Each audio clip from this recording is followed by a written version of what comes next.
tired of being me. Wow. Slam.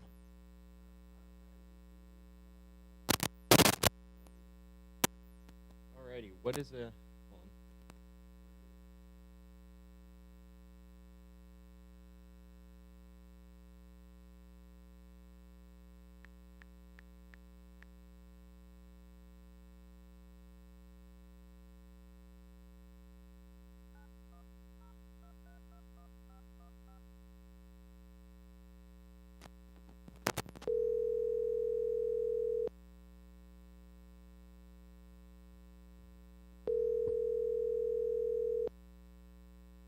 See if we can get Dustin on the line this morning.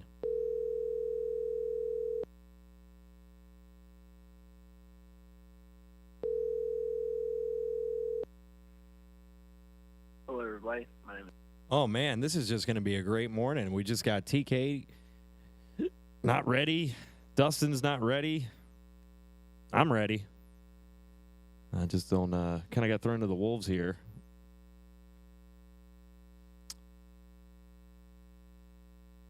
Literally just me. Is there any way we can go to commercial while we get our bases back and try and collect ourselves? We'll be right back. We're going to try and figure everything out. I do apologize. A weird Monday morning. We appreciate y'all keeping the big talker alive.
And good morning, TK. Oh, programming this thing is so much fun. Man, you are doing a lot of work here. Not only are you programming, you're live casting, streaming to YouTube, to Facebook, selling, keeping this station alive, man. And it's good to see somebody that at least cares about the big talker. I'm trying. Well, you're not trying, you're doing. And I'm sure that the viewers appreciate it. I'm sure that the listeners appreciate it. We all do. I appreciate you, TK. Including Christmas in school. Christmas in school? You can't say Christmas in school. That's what I mean. You have to say holidays in school. Which is fine. Well, yeah, it's fine. It's fine. Because it's really hard. I mean, only because I was raised with, my family had Jewish friends. Uh-huh. So it was a real bizarre, like, everywhere else I could say Christmas. Yeah. And then when it's like my mom's friends are over, it's like, happy Hanukkah. Happy Joy? Happy Joy. Right. There's no real, and then when I moved to Louisville, there's a higher ethnic concentration that we're trying to introduce me to other holidays. Kwanzaa, but the part that really bothered me is that of all the yelling that all of them do to each other. Who? The Kwanzaa, nobody celebrates Kwanzaa. Can't say Merry Christmas. All this. I don't even know what Kwanzaa is. Right. I don't think anybody does, other than like the Christmas story version of African Christmas, I guess. Yeah. I don't know. Well, it's cool. Right. But none of all these people that are having an issue with, you can't say Christmas or it's holidays or whatever. The fact is, long before human beings could even write, we noticed a pattern that when it gets really, really cold, a lot of us die. Yep. You were talking about this the other day. Right, and instead of starving to death, we kind of got smart and started learning how to save our food, right? And the winter solstice became something we recognized in a pattern, and we started pointing it out that, hey, this is something we don't understand, but we're going to bow down and worship to it. And from that, all these religions sprang out to explain the rainbow, to explain the solstice, to explain, and it's all. But you said it was more celebration of the season. People wouldn't make it through the winter, so the point of this was to get your family together, just in case that you wouldn't see each other in the spring. Pretty much. And that's why families, I guess, get together on holidays. But they wrapped it with all sorts of nifty stories of the different religious beliefs. Well, Christmas, didn't it start out as a pagan holiday? It was Germanic, wasn't it? Parts of it, the Krampus, Mr. Krampus. Right. You remember Krampus? Oh, I know comes Krampus. And eats your children. I know Krampus. Right? So we're the Disney Christmas Morning, of Sam. the world. We are the Disney, and it's, it is what it is. Well, when people are getting upset about saying holidays or Christmas, keep in mind that it's all about surviving. It is. The cold. It is. So by yelling at each other, by saying, you can't say Merry Christmas, or you can't say Happy Holidays, it's all Happy Holidays. It is. It's all about the holidays. And if you're going to get bent on the fact that your grandmother actually survived. Well, anybody survived. You got the flip side of things, the high suicide rates right now.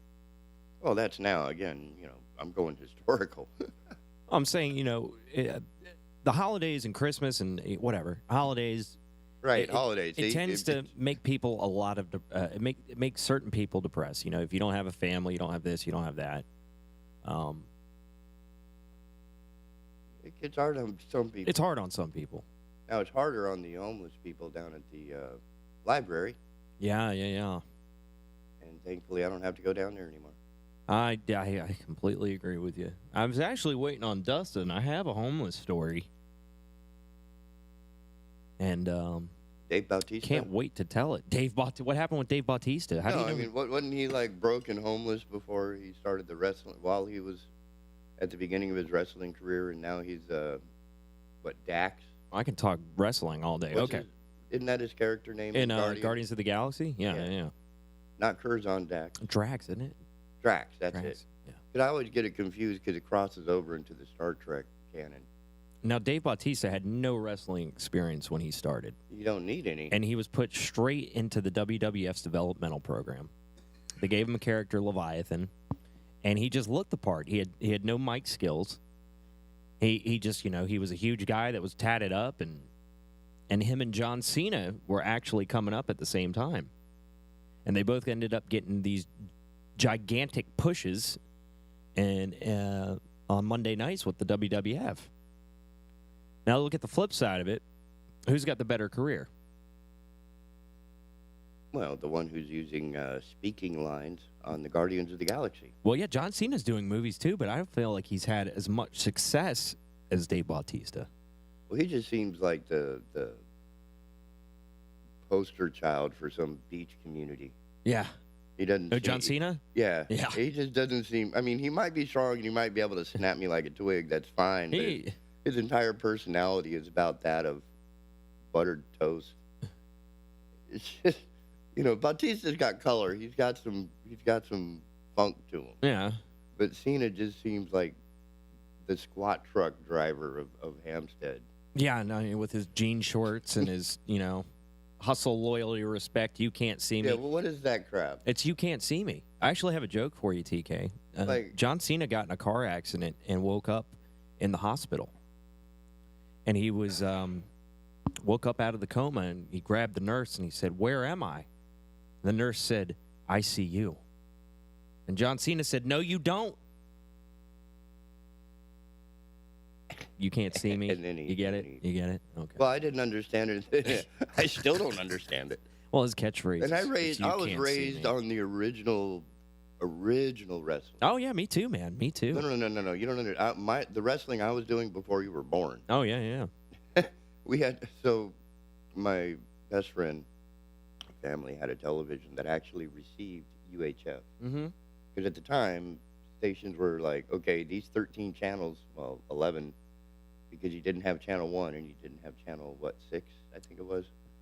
And these, 11 channels are getting crowded. We need to start going elsewhere. So the independent So that's where UHF came from? Started going, well, UHF had been around and used for communication with vehicles, like space vehicles. I didn't know that. Yeah. I just know it because of the Weird Al movie. UHF?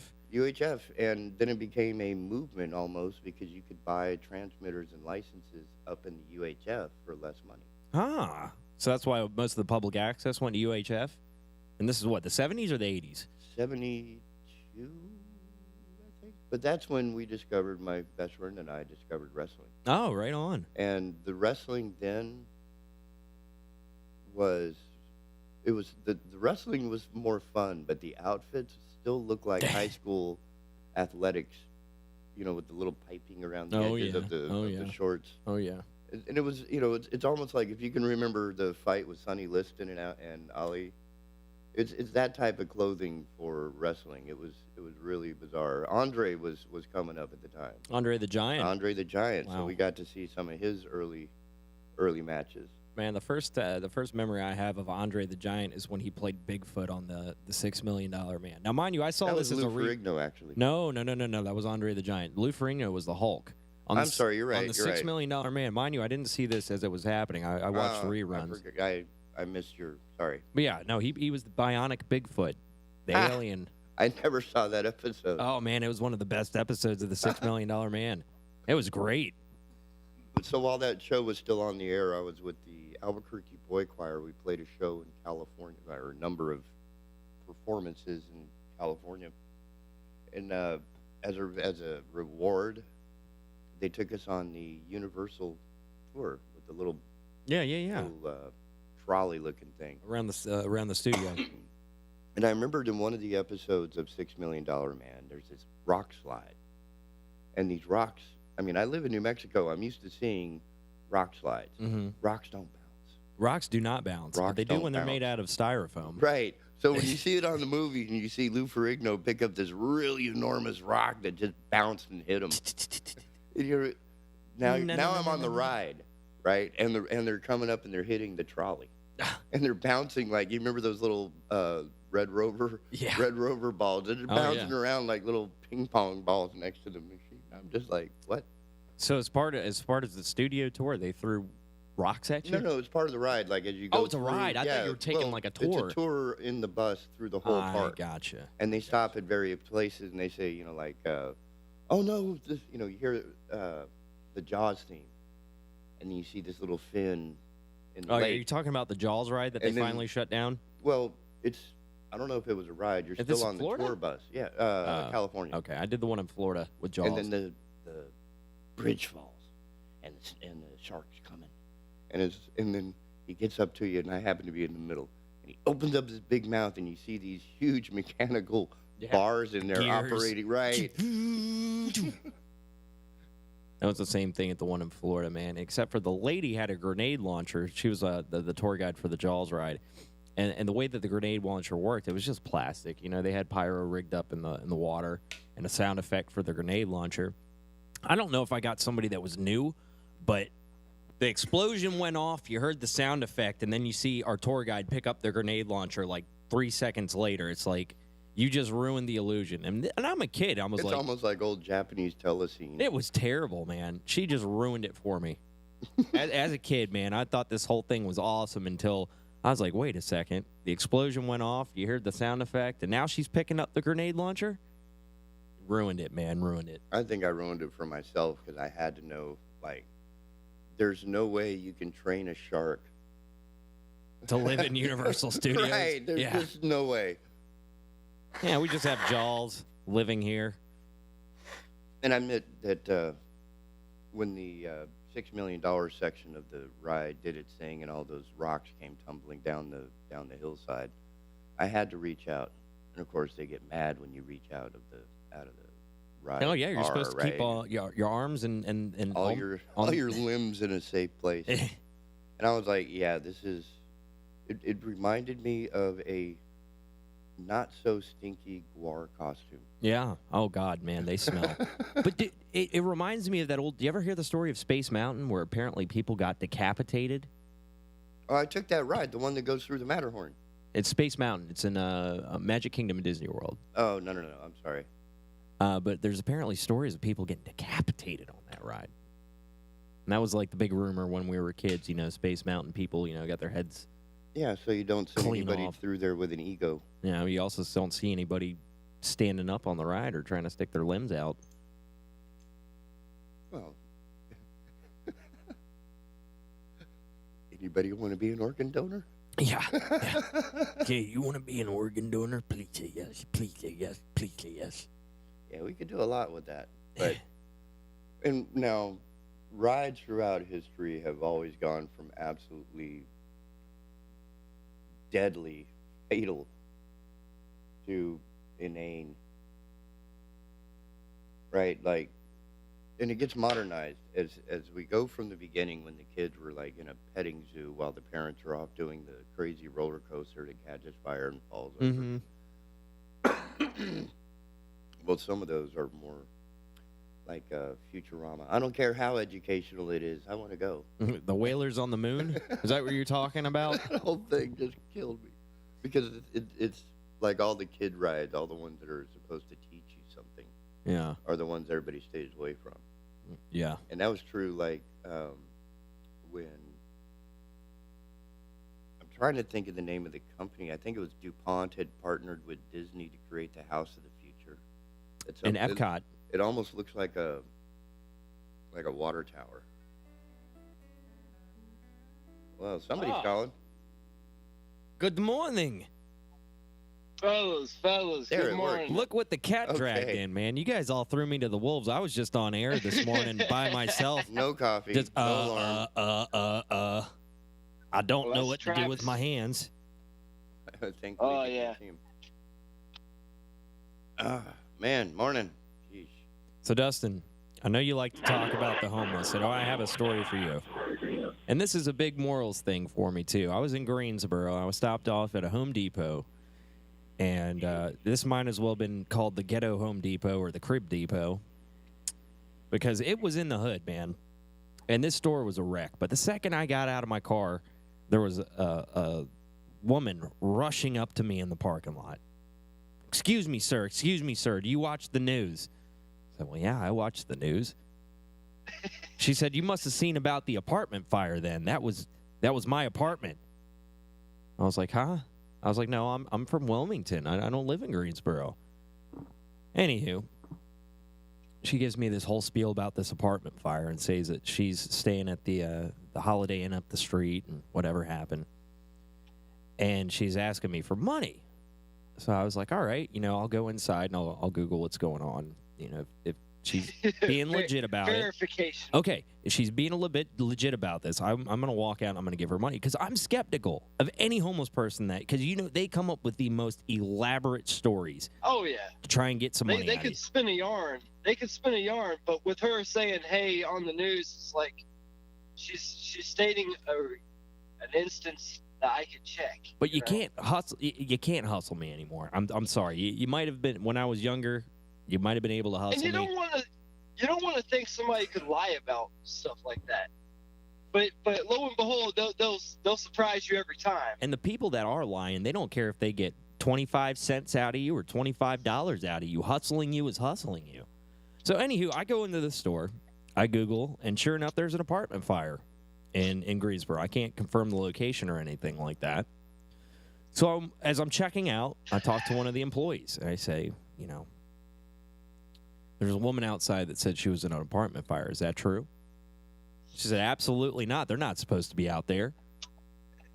That woman's a liar. Everything she says, don't listen to her. Well, yeah, it turns out that she was not in the apartment fire, and she was using that as something that somebody could Google and trying to get as much money out of people. She was very convincing. She had a $20 bill. She had a piece of paper. Oh, yeah, when they state, like, hey, it was on the news. Yeah, like, what she did was be pretty brazen. She found a news story, and she was exploiting it. Oh, yeah. Now there's people that Surprise. absolutely need help. There's people that absolutely need help. There's people that have been in house fires and everything like that. And it's people like this woman that are making it to where I don't want to give $1 to anybody because I don't know what they're doing with it. Yeah, just like the Gim for the Limb. The guy down there off Oleander, practically. He acts like he has a crippled hand. His hand is fine. I've seen it. Yeah. It's fine. Or like the Scottish guy whenever said. he sees people. The Scottish guy is like, if you see a man in a bar and he doesn't have a hand, he's holding a glass or a bottle.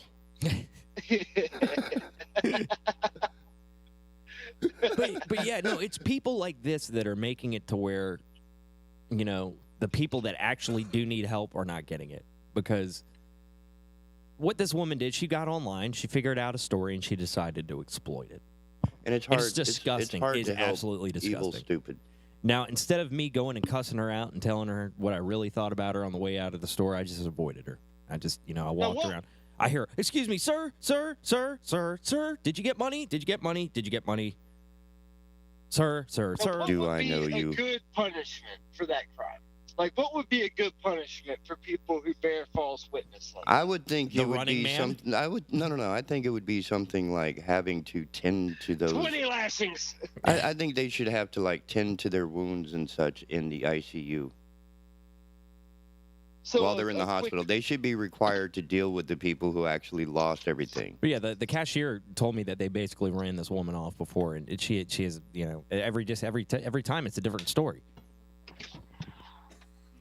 But his question was, what punishment would fit this crime? The running man.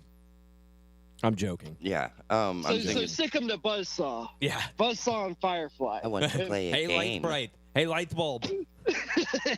But no, for something serious, I think it should be where they have to actually work with the people who lost everything in that fire. Yes, no, doing candy striper work will definitely change your mind about, that was one of the things done back when I was a kid, with the gay hate crimes of the early '80s. Okay, now that's screwed up. That's screwed up. Yeah, so these kids were out just beating up people at bars that were less likely to be hetero than the next one. Yeah, and their punishment, right? Their punishment was to basically work with those that were seriously affected, and working candy striper, having to deliver medicine and do body baths and such. Yeah, these kids were a little different about 5 years later. Yeah, but just to attack somebody for being themselves, right? Whether or not I agree with it or not, your life choice is your life choice, and you shouldn't be beat up for it. Right. Now, if you do wear ridiculous clothing, we should be allowed to laugh at your ridiculous clothing. Yes. Well, that's You know, anybody. And that's right. That's and anybody. That's like, you can laugh at me for wearing all black. Or but, when I show I'm up a at a production gig, guy. when I show up at a gig, white as Wonder Bread, wearing a Bob Marley shirt, it's pretty funny. Yeah. I dig the music, I dig the movement, but at the same time, I'm a white kid from New Mexico. I am a white kid that plays in a reggae band with an actual singer from Jamaica. I know nothing And about. I still can't understand a word that man says. And I told him too, man. I said, can't either. I love the music, man, but I know nothing about your struggle. I know nothing about the culture. I know nothing about reggae music, anything like that. I can play an A minor. Yeah, I can play A minor. I can skank, and skanking is basically. I apologize, Andrew. It's hitting a chord, and muting it, so you hear it in reggae. The chick, chick. Now, it was explained to like this. Reggae, do you know how reggae got the sound where it comes in and out? It's kind of the pulse. So reggae got its sound because back in the day, they had radios in Jamaica, but they didn't have any radio towers, and they would get all these broadcasts from the States, and it would come in and out. You would hear the song really loud, and then it would go out. It would hear really loud, and it would go out. So that's how reggae music ended up sounding the way that it does with that pulse, the bubble. Oh, really? Yeah. Actually, Rudy Sarzo told me that, who was Ozzy Osbourne's bass player. Yeah, I know where we're going. Well, I mean, back on the homeless person telling you a yarn, man, to get some money. I mean, there's a lot of people. You don't want to assume that they're lying to you, but it's like Jesse Smollett, like. That was one of the most convincing stories, though. It's like, yeah, get on your phone and Google it. Oh, my God, there really was a house fire. She wasn't in it, but, I know. It's like these bums are getting smart, man. Oh, yeah. But they work up their backstory and everything. They see me get out of the car. They see me get out of the car. I'm completely out of place, and I'm like an albino at the El Palo there. And I'm like, I'm going to get this guy.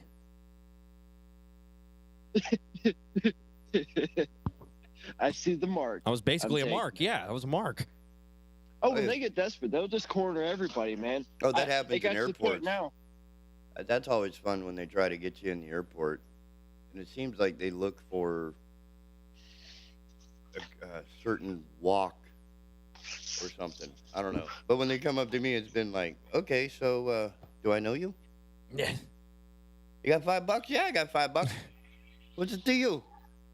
Hey, man, I'm on hard times, man. Or they get me in the gas station. It's like, I'm out of gas. And I'm like, yeah, you have better planning. Look, man, me and the kids. Yeah. And I'm like, I didn't have your kids. No, I remember this one family over there when I was working at the retail establishment. It was a large family. They pull up in a van, and the guy would park the van right up there by the front entrance. And he'd crack the hood. You know, he'd make it look like, oh, you know, they're having engine trouble, right? break out the fog machine. He'd lay out like a blanket in the parking lot, and he'd pull his kids out and his wife, and they would sit there and have like a picnic on this blanket. And they'd only come out during really hot days because they knew that's one way to pull at your heartstrings. You know, you see those bums out in the rain, freezing and stuff. They could go home. No, they come out in the rain because they want to get their hands on your wet 20s. That's what they want. Yeah. No. Now, that guy, he'd pull his whole family out there. They'd be out there burning in the sun. Okay, well, how about this? He'd say engine problems. Right. We roll up there in the patrol car, and he hops in his car, starts it, and drives up out of there after collecting a whole bunch of cash. No, I think we should all collectively start expecting more from these people. No, exactly. No. Think about it. So, like, when I go to a gig and I'm playing, you know, I get paid by the note, so I'm playing a lot of notes. Yeah. I'm playing a lot of notes, and then people come up and they put these little folded pieces of paper that I can exchange for goods and services into the jar. Mm-hmm. So the next time a homeless, you know, person comes up, I think I'm going to do this and say, I tell you what, if you can cut a rug, I'll give you $1. Yeah, do a trick. Right. Do something. Tell me a joke. Do a flip. Come on, do something.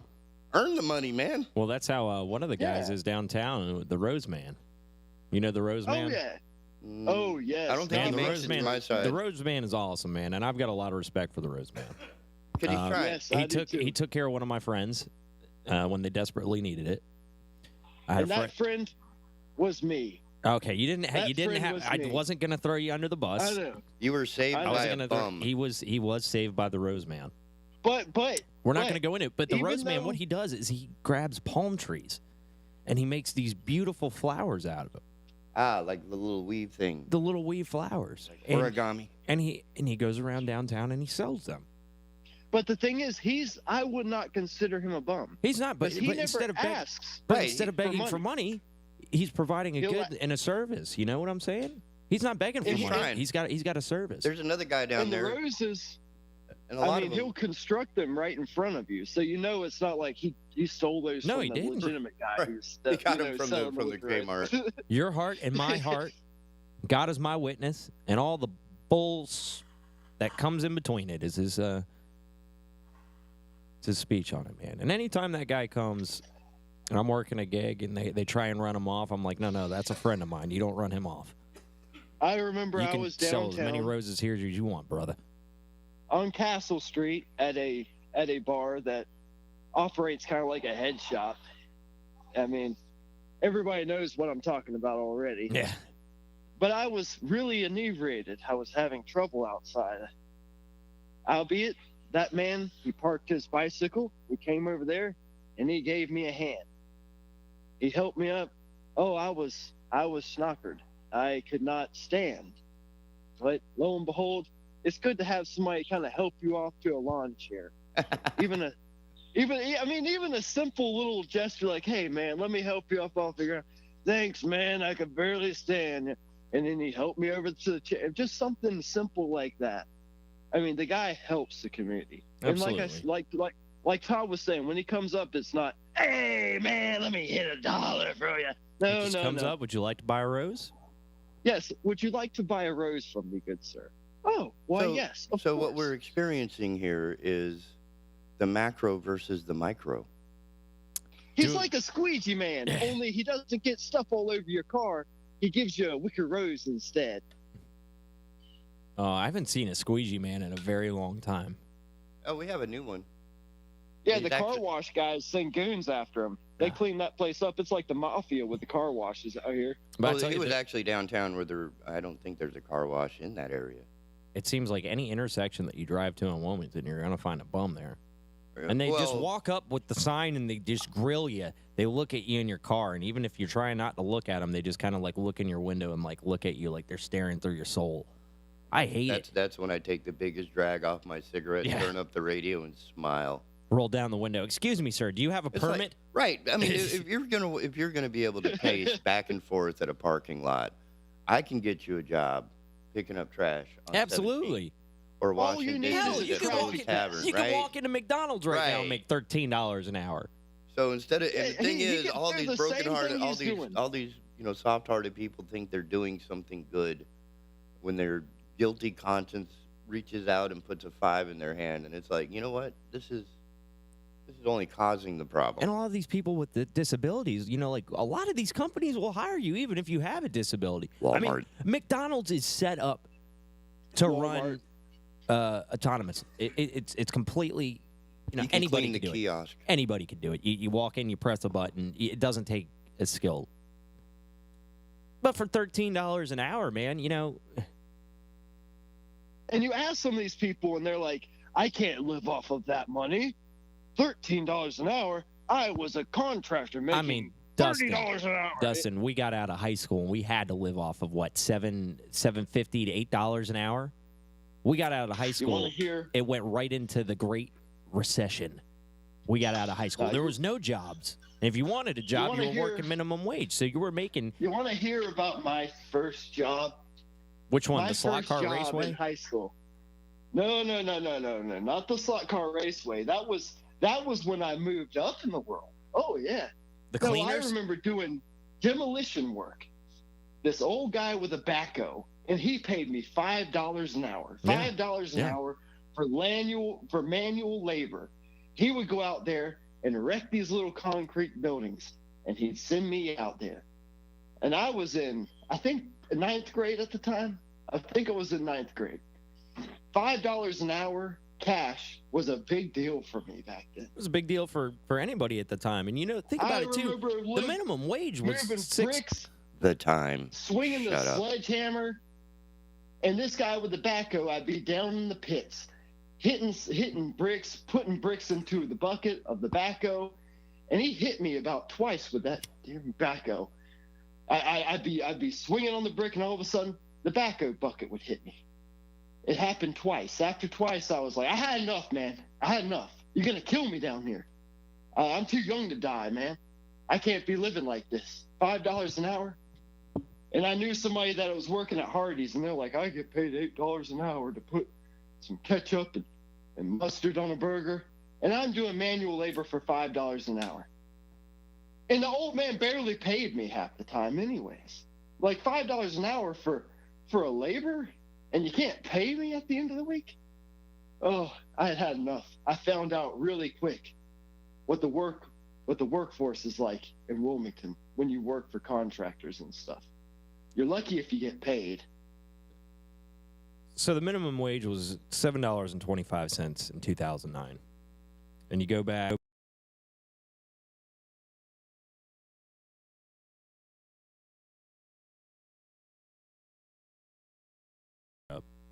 My first job in television paid $4.41 an hour. And I was happy. I'd push a And you look at broom. now. I would wash windows. I would, dust the cars in the parking lot. I would wrap cables just so that I could be in the building to ask questions and learn about how television worked so that I became more valuable and can be employed in more projects. But that entire work ethic is gone. I mean, if you want, a lot of the original with the actors Gen will tell Zs. you about how they had to spend years, months, years doing scut work in the studio just to be there. That was Harrison Ford, man. Harrison Ford. He was a carpenter. Right. And it takes, sometimes it takes giving a lot more of yourself to absorb what's around you. Yeah, absolutely. Right? Like working in a theater, walking it, like the first time you ran sound, you look at all these knobs and buttons and you're like, oh my God. The first time I ran sound was for Dr. Bacon, and they're an 8-piece. In the I Calico meant the room. first time you saw a console. No, I was telling you, that was a nightmare. An 8-piece band in a room that is probably as big as your garage. It's like, make it work. Make it sound good. I can't make it sound good. This is just chaos. Yep. But that's what, after years of doing this, he's no longer swinging a hammer. Can I ask you a question? He's now swinging a whip. I hate to change the subject, but I see you messing around with your email over there. Are any of these the hate emails? Can we read them? No. What I'm trying to do is find out why I don't have a weather break Oh. read. I can give you a weather break. It's cold. You want to dig into the hate mail? Yeah. You want to dig into the hate mail, huh? Well, apparently, we definitely got some hate mail. And I'm going to remind the haters that the phone number is 910-299-7535. Love We'll have a Festivus. You can air your grievances. Air your grievances with me. I got a lot of problems with you people, and you're going to hear about it. Anybody who wants to tell me I'm not conservative enough for the conservative club? I'm not turtle. Yeah, I'm not turtly enough for the turtle club. If you don't want me to get my Ovaltine decoder for Christmas, please call in. Well, let me tell Voice your concerns. I am plenty conservative for the conservative club. I just have to watch my P's and Q's. Because we live in the cancel culture age. I mean, I'll admit. They're going to cancel us from this radio. No, they're going to cancel me just period. If I say the wrong thing, it's like, well, yeah, I'm a Republican now. You're automatically canceled. And that may be some of the misunderstanding is that, as Mr. Donaldson will refer to, you can't. He doesn't even really like using the term conservative. Oh yeah, he's sleeping with the enemy too. Because it's been if you call it that, I think there's a young. I think there's a better chance for a balance if you're not, only Sith deal in extremes. Only Sith deal in absolutes. Absolutes, right. If you're gonna quote if you're Star going to Wars, be do it one right. or the other, whatever, fine. It's not that important. It is to me. That's fine. It is to me. And that's why you're single.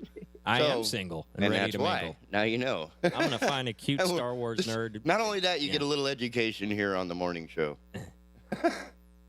There are plenty of Star Wars women out there. that So, would but, I love mean, some of the critique talk is Star that Wars. I'm not necessarily, I don't worship any one man. I got you. I like working with people and discovering when I'm right and when I'm wrong. Okay. And from that, I can change how I see something as to being a conservative view or a less conservative view, because liberal is almost a curse word in its own. It is. Certainly on this station, it has been. I Right? haven't- But I now- think that there's a possibility to have social programs, expanded social programs, without being a socialist country, for example. And that seemed to be a flaming point for the station prior to November. what? That whole thing that you're trying to create socialism instead of expanding social programs to help your culture, your country, your people. But do you really think the social programs would get some of these people off the street? Absolutely I think not, it would man. put more people out. Absolutely not. It would put more people out That's there. an unfair question. Can I say what I was? That's a very unfair question, though. You got to teach a man to fish. You can't hand a man a fish and expect him to to want to that's go out why there. You got to the teach a man to design- fish, and he'll never go hungry. When I'm referring to the expansion or at least the exploration of social programs, I'm not saying keep doing the same crap we've been doing. What I'm saying is expand Yeah. the social programs to be more effective and more logical. Because having somebody pull up in a van and hand out food is not helping. But if you hand like I said,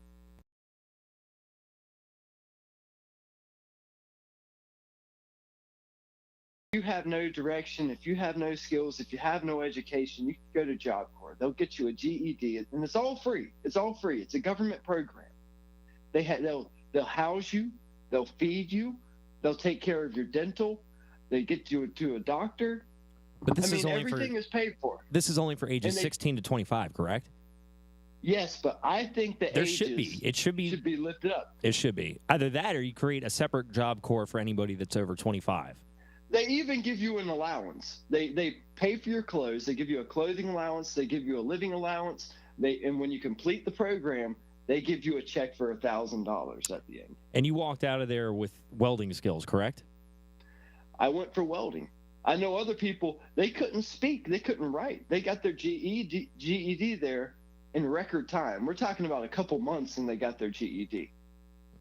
And then they had brick masonry. They even go into the medical field, business. And there's a lot of computers. money in welding, isn't there? There's a lot of money in all this. I mean, they Former- have. your former roommate's making a ton of cake welding, or he was. He is not welding anymore. Right, but when he was, he My former roommate, he's now in the green triangle. he, He's he had now this a crazy farmer. he had this crazy idea of breeding Christmas trees. was it from Back to the Future? He had this crazy idea of breeding pine trees. You want to be a Good farmer? morning, He has a- caller. We have a caller, if you would, the Sweet. Skype line. Sure. Is that one it? I Skype hope- line. Good morning, Good morning. caller. Hi, how's everybody doing this morning? Good good, morning. man. How We're you doing doing, good. sir? Who we got? My name's Mark. Interesting conversation you guys have. I remember in this town and people complaining for years it was a $10 an hour town, and it's like now it's a $15 an hour town. But, Yeah.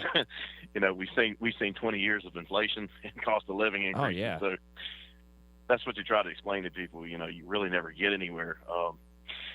But I respect. I don't know which one of you was talking about working for an old man while the old man was on the backhoe and That's Dustin. doing demolition and things. Third Yeah. night. That's me. I can almost guess the person's name. I probably know who you're talking about. It's pretty typical. Was this your dad? Oh, No, of this course is- not. No, believe it or not, my father was either in law enforcement or firefighting in this Respect. town. So and Respect. just on almost all of my family. So almost all of my family has some sort of a firefighting or law enforcement background in these. Yeah, 2 of the 3 counties. And anyhow, you know, gosh, I mean, when you talk about how work ethic has changed, Oh yeah. you couldn't be more right. I worked for $5 an hour inside of a tire warehouse here in town. It's probably still there. I think the name has changed, but you know, it would get so hot in the summertime. Oh well, y'all never forget it. I mean, I know. it would get so hot in the summertime, and the old man that ran the place, he bought 1 barrel fan. And he didn't want us to open the rest of the bay doors because he felt like people would come and steal inventory, and they may have, you know.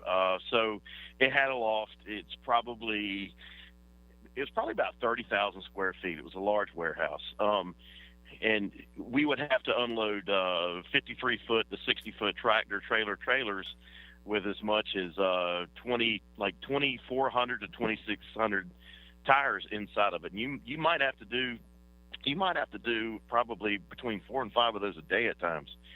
And then you had to put the inventory away in stock. That was part of working in a warehouse. And I remember one year we needed help real bad. It was so busy. And this is in the early 90s. We had some people come in from some of the labor forces. You know, you pay for the labor and they send people over. Probably at the end of the day, the first day, we had 1 guy left. Everybody else said, I got to get something from my car, or they didn't come back from lunch. And funny, 2 of the guys had to get something from the car were dropped off there. So, but I just remember it got so hot in that place. I was up in the loft, and I just looked on my shirt, and I saw blood all over my shirt. And I was like, where is this coming from? And it got so hot that my nose was just dripping blood. And I just will never forget that experience. And, you know, I could have quit and found something better. I eventually did. But I didn't want the shame of having the job beat me, if that makes any sense. It's the work ethic. I respect that. The work ethic. You were making $5 an hour, but you were acting and working hard like you were getting $20 an hour. That's the way we were raised. That's the way we worked. And now you know why this radio station is in my garage. Because much along the same attitude, the station is not going to beat me. I am going to win. Todd's nose hasn't started bleeding yet. Well, thank you for calling. Yeah, y'all have a good day and a Merry Christmas or Happy Holidays to you. Merry Christmas. All of the above. You, sir. Merry Christmas. Take care. Nice. Well, it's good to know that we're not alone in the concept. You can bring. He probably got hit by the same backhoe bucket. He probably got hit by the same backhoe bucket. But I respect the hustle, man. Anybody working their butt off, no matter what the job is, you give 110%. You know. Well, in a lot of cases, at least in my life, the physical frame would not allow me to toss around. Like, I tried being a hod carrier for a construction crew. You know what that guy does? No. He carries the mud that's being used to scrape on your walls all over the place. Sometimes up a wall, like, masonry, you can do the same thing. I am not physically built to carry 150-pound bags of concrete. My knees gave out. Like, the guy just tossing them off the truck. I caught the first one. The second one, I went down. That was it. They were like, you all right? Yeah, I'll figure this out. He's like, no, go home. And it's not that he didn't like my work. It was physically dangerous for me to try and... Right. Because the bag of concrete weighed more than I did. And I had no leverage against it. So. Right. Oh, well, you had a boss that had empathy. There are plenty of bosses out there that I think I had a boss. I think I had a boss with a liability clause in his insurance. Oh, one of those legitimate guys. Right. There is I appreciate your trying, because he saw that I'm 19 years old, and I'm out there and I'm trying to keep up with the big cool guys, and it's like, your body's just not meant for this. But that's me at 5'7" and 130 pounds. Right. With 6'4" loaders. There's some things we're just not doing. Oh man, no. They'll throw me in the truck and they'll hand me the biggest case that they got. I'm like, all right, let's go. And if I can't do it, I'll never forget. I'll at least try it before I won't say. Todd, I know you remember, man. Like, it was a big deal when I got out of job, and I learned how to weld, and I came back over here. and I was working over there at a welding place for an employment agency. Oh, yeah. And I was making $12 an hour. I thought I could retire. When I got to where, and this was like 2008, 2009, I think. And that's the thing. For our generation, we worked our asses off for $12 an hour. $4.41 an hour. Thank you very much. We will be right back at the top of the hour. And don't go anywhere.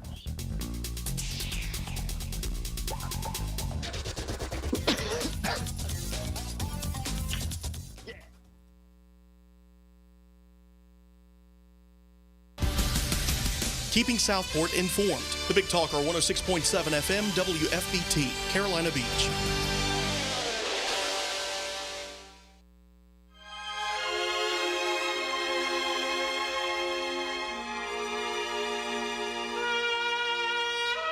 MusicRewind.com and Mantovani, the legendary composer and conductor, along with his orchestra, bring you an amazing compilation of timeless instrumental hits on 2 CDs.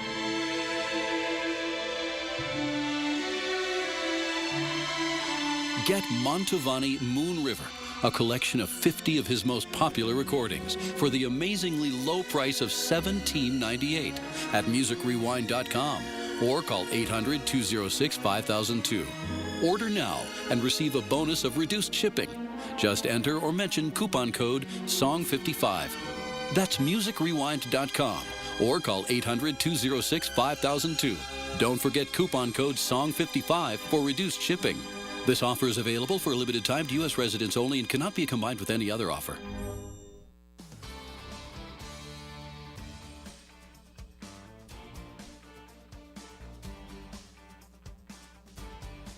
Hello, I'm Jeff Rivenbark with WWAY News. Dozens of people in 5 states have been killed by tornadoes that leveled entire communities Friday night, but the toll at a Kentucky candle factory is not as devastating as initially feared. Officials initially said only 40 of 110 workers at Mayfield Consumer Products had been rescued. But a spokesman, Bob Ferguson, now says 8 people are confirmed dead, 8 are missing, and more than 90 people have been located. Still, the governor expects the statewide toll to reach at least 50, and at least 14 people are dead in 4 other states: Illinois, Tennessee, Arkansas, and Missouri. 2 men from the Cape Fear are headed to Kentucky to help those in need. Mike Thompson of New Hanover County is deploying this morning to serve as a government operations liaison and a Red Cross representative working with the community and county emergency operations centers. Gene Pavoni of Brunswick County is also leaving today to help with sheltering needs. They'll be there for the next 2 weeks. Just 44% of people aged 65 and older got a booster dose of the COVID-19 vaccine through mid-November. Centers 4% of all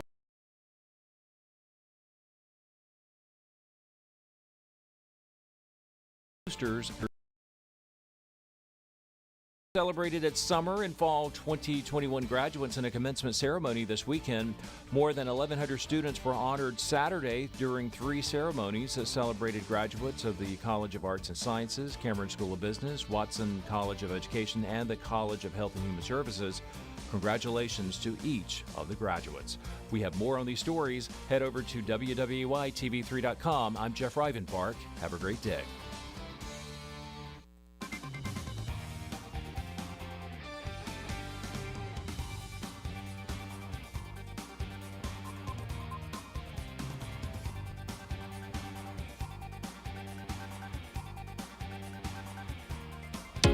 This news and weather is brought to you by 2 Men and a Truck. For your free quote, go to 2menandatruck.com. 2menandatruck.com.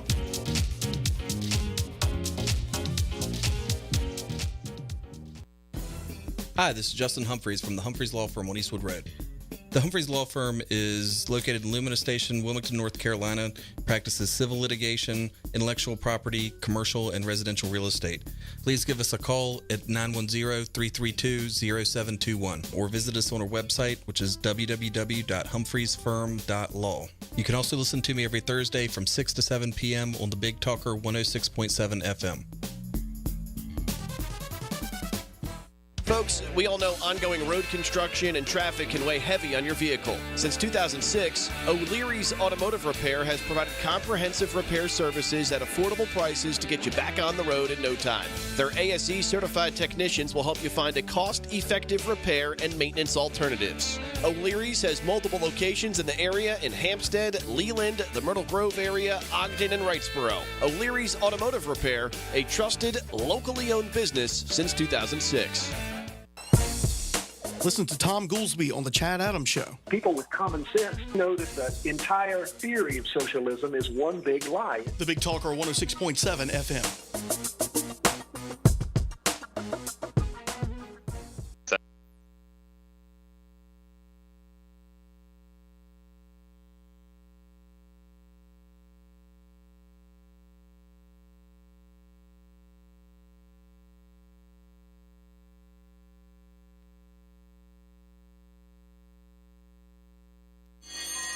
Good. Here we are back on the asylum, ladies and gentlemen. We are back. We'd like to welcome CB. Thank you. Happy to be here. I got a few minutes before I got to hop into the work mode and get some things done, but I have some time. I wanted to call into the asylum. I really enjoy the bugle in the background. That's cool. That's Reveille. Oh Lord, I don't think about that much anymore. I just had to add it as like a reminder for some of our listeners. But I have nightmares about Reveille, and I wasn't even in the military. I was just in military school. That was I was bad in military enough. school. So my friend CB, the chief operating officer of the Cucalores Film Festival, and I were having a discussion. I guess a week. Well, actually, we had this chat a couple of times, and he hit me with. Well, do you know the golden rule? What is the golden rule? What is There's the several golden golden rules. Well, it's do unto others as you would have them do to you. I thought it was never eat at a place called Joe's and never play cards against a guy named Doc. That's 2 and 3.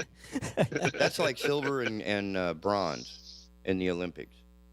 And then one day, CB was talking about the platinum rule, which there's gold, silver, and bronze. But there's no platinum medal, and I think CB created one. Oh yeah, well it was handed down to me, and it's something that I learned in professional sales training. Effectively, is where I first heard of it. But the golden rule is to treat other people the way you want to be treated, and that works okay. But the platinum rule is to treat other people the way that they want to be treated. So long as it doesn't harm you in some way. And like the example I gave to TK the other day when we were talking about it is like, if somebody wants me to call them Sir Nitty Muffins, then that doesn't. That's Dustin. He wants me. to be called Sir Knight. Sir Knight. Oh, that's cool. I mean, and that doesn't take anything away. Yeah, Sir Knight, Sir TK. and I absolutely respect that. And I will call anybody, that you want to be called this, you want to be called that. Absolutely, I respect that. It's your right as a human. Yeah, totally agree with that. And that for me became one of the entrees and the easiest ways for me to kind of get my head around, understand, embrace the changes in pronouns I think that we're seeing these days. That's where the conversation with TK stemmed from. It's just all very new to me, man, and it's hard to put into practice. And I'm not doing that to be a jerk or anything like that. It's just all very new. It was all thrown on me at once, and I'm not doing it to be, ignorant or anything like that. I'm really trying to put an effort. Now, what he's referring to, though, is that's something that's not going to hurt me. What? Sir Knight. Yeah, and I have to, Sir Knight won't hurt me, hopefully. Please don't hurt me, Sir Knight. No, sir. This is a safe space. All swords are sheathed. All swords are sheathed. Yeah, that's great. Well, but I mean, to your point, though, I mean, I agree with that completely. Like, it was very new to me. It was not a concept that I had heard of until about 5 years ago when I started working at a film festival. And, people were talking about the they, them pronouns, and I had to really wait a minute, wait, what? Oh, okay. And, what I took away from it was that's just the way that person wants to be addressed, and it doesn't damage me or harm me. But it took a couple of years of practice to begin to embrace it and feel like it was kind of fluently becoming part of my normal language, which, that's true of anything. We all have to, anytime there's change, we got to create new neural pathways to accommodate that change and for it to become second nature. You're absolutely right. So that was our platinum rule discussion, and yeah, it was, I don't know, it's helped me not only in sales or in understanding other people, but for me, when I took my ego off the shelf, and this is me talking to me personally, and began to really think about things from the perspective of, geez, what do other people want, and how do I help them get that? I guess it goes back to something Jack Canfield said. I think it was Jack Canfield, but if you help enough other people in life get what they want, you'll have more than you ever imagined. Yeah, and I that's the front side of that action, where one of the conversations we had, which is like an extension of as long as it doesn't do harm to me. So I'm not going to cut my finger off to make you smile. There's a limit to how far we can go. Yeah. But there's also. Well, I guess I'm okay with gathering dust as a relic to society. It goes back to what you choose. You're what, 30? But I mean, every time I'm on the radio, you guys talk to me like I'm 60-something years old or something. It's like, I'm not trying to say it's the dark ages or anything. I'm just saying that there is a bit of, hey, the person has to be willing to say that. And I understand the ego conversation, and nobody's trying to make people have bad feelings. I don't think anybody who doesn't speak with the pronouns is doing so maliciously. It's just their choice. And other people could do that, and it's okay. I'm not saying you shouldn't. I'm just saying I prefer to speak a little more, I guess, honestly. Like, I want to make sure that when I talk to somebody, even anybody, that it's an honest conversation. Yeah. And there's some realities that you have to come up with to have an honest conversation. Like, I could make people feel better and everything, but number one, it's not changing in my mind what I already know. But I understand what you're saying. I understand. It's like the golden rule and everything. Well, I'll give you a real world example. That's go what ahead. That's what makes it the golden rule, because I guess people, like me, choose not to do it, which makes it shine even more brighter for the people who wish to use it. I think there's an actual shift in mindset when approaching the rule, golden or platinum. The golden rule is putting it in perspective of yourself, how you treat others, how you yourself want to be treated, putting you at the center of it. Whereas CB's platinum, but in CB's platinum rule, that's you. You're treating people the way they want to be treated. So I may like to sit back and have a cold beer, but my mom just needs to get to the store. So how she wants to be treated is different than how I want to be treated. You see what I'm saying? So you put the other person in the center of your mindfulness, as opposed to being a self-centered jerk like we already are and expecting everything to be in relation to how we perceive the world. Whereas the platinum rule puts that perspective on empathy for another individual, and it puts their interests at the center of your mindfulness. And I think that's a great point. I think another kind of way of thinking about it, like the mom example, is good, but another way to think about it is even down to the level of how we communicate, right? So if you look at behavioral styling, and a basic one is called the DISC, right? So I won't go into the whole thing, but the concept is basically you can describe a person's personality based on 4 major components: their dominance, which is kind of bottom line, their influence, natural salesperson, their stability, which is maybe more of a support role, or their compliance, which is kind of into the world of engineers and spreadsheet type people, right? And so each one of us has a little bit of those different 4 components, and we all are made up of different ratios of them. But for me, as someone that's very bottom line, not necessarily a warm and fuzzy all the time relationship person, if I go talk to someone whose primary mode of communication is all warm and fuzzy relationship, and I start hammering them with numbers and spreadsheets and facts and the bottom line and make a decision now, I'm trying to talk to them the way I would want to be talked to. which may be completely ineffective for them.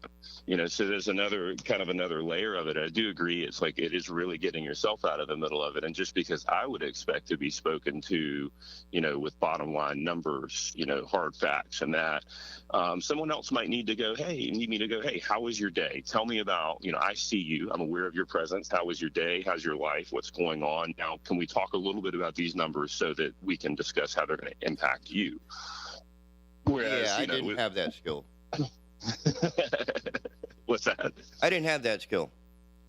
Well, and you know, it's a developed skill. You know, for me, when I first started selling anything, when I first started trying to build relationships, I just showed up and started talking about what I wanted, which was for people to do business with me. And then I realized, man, I really need to go a different route with this, and took a lot of training and a lot of classes, but the neural pathways got created. And then I was like, oh, wow, okay, I can actually communicate much more effectively with people. I even noticed it with my kids. Instead of being as focused on making them do what I wanted them to do and trying to understand where they were coming from, it made it a lot easier to help them get into a place of going, oh, this is why things are the way they are. So, hey, listen, guys, I got to hop into work, but I wanted to call in. Thanks for sharing the airtime with me this morning. It was great to chat with y'all. Thanks Dustin, for coming. Who else was on here? Todd. Mr. Sinister. Thank you. Mr. Sinister. Mr. Sinister. All right, Sir Knight and Mr. Sinister, y'all have a great day today. You too, brother. Thanks All right, for thank calling, y'all. brother. My pleasure. I'll catch up with you later. See you soon. Bye-bye. And getting back to that, man, if your name's Robert and you want to be called Bob, no problem. I'll call you whatever you want to be called. You know, it doesn't matter. Just don't call me late for supper. Well, keep in mind that entertainers and personalities have been doing this forever. And do you want a real world example? Like, what's that? Shaggy and Flava Flav, and I mean, they've been doing this. Dr. Dre. I mean, entertainers have been using these pseudonyms for a million years. So I don't think that's really a fair. I'll call you whatever you want to be called. It doesn't matter. Respectfully to everybody, I mean, I'm just different. Like, I can't go along with a big thing I know isn't really true. Dustin, you know, and I know. You know I love you, buddy. Choose to, and that's where everybody has to choose that. Like, you could choose that, but I don't want people telling me I have to conform with these pronouns now. Everybody says science. Okay, I got an idea. Everybody wants to say the Christian is a science matter, but wait. Okay, so I'm just trying to say you cannot be deemed for stating what is. What's but buddy, that's all I'm saying. It doesn't mean you have to like it. Just respect it. You know? Okay, wait a minute. Nobody said that you had to like it. You just have to. You know, it's just respect it, man. And you know. Oh, I'm not saying we should. No.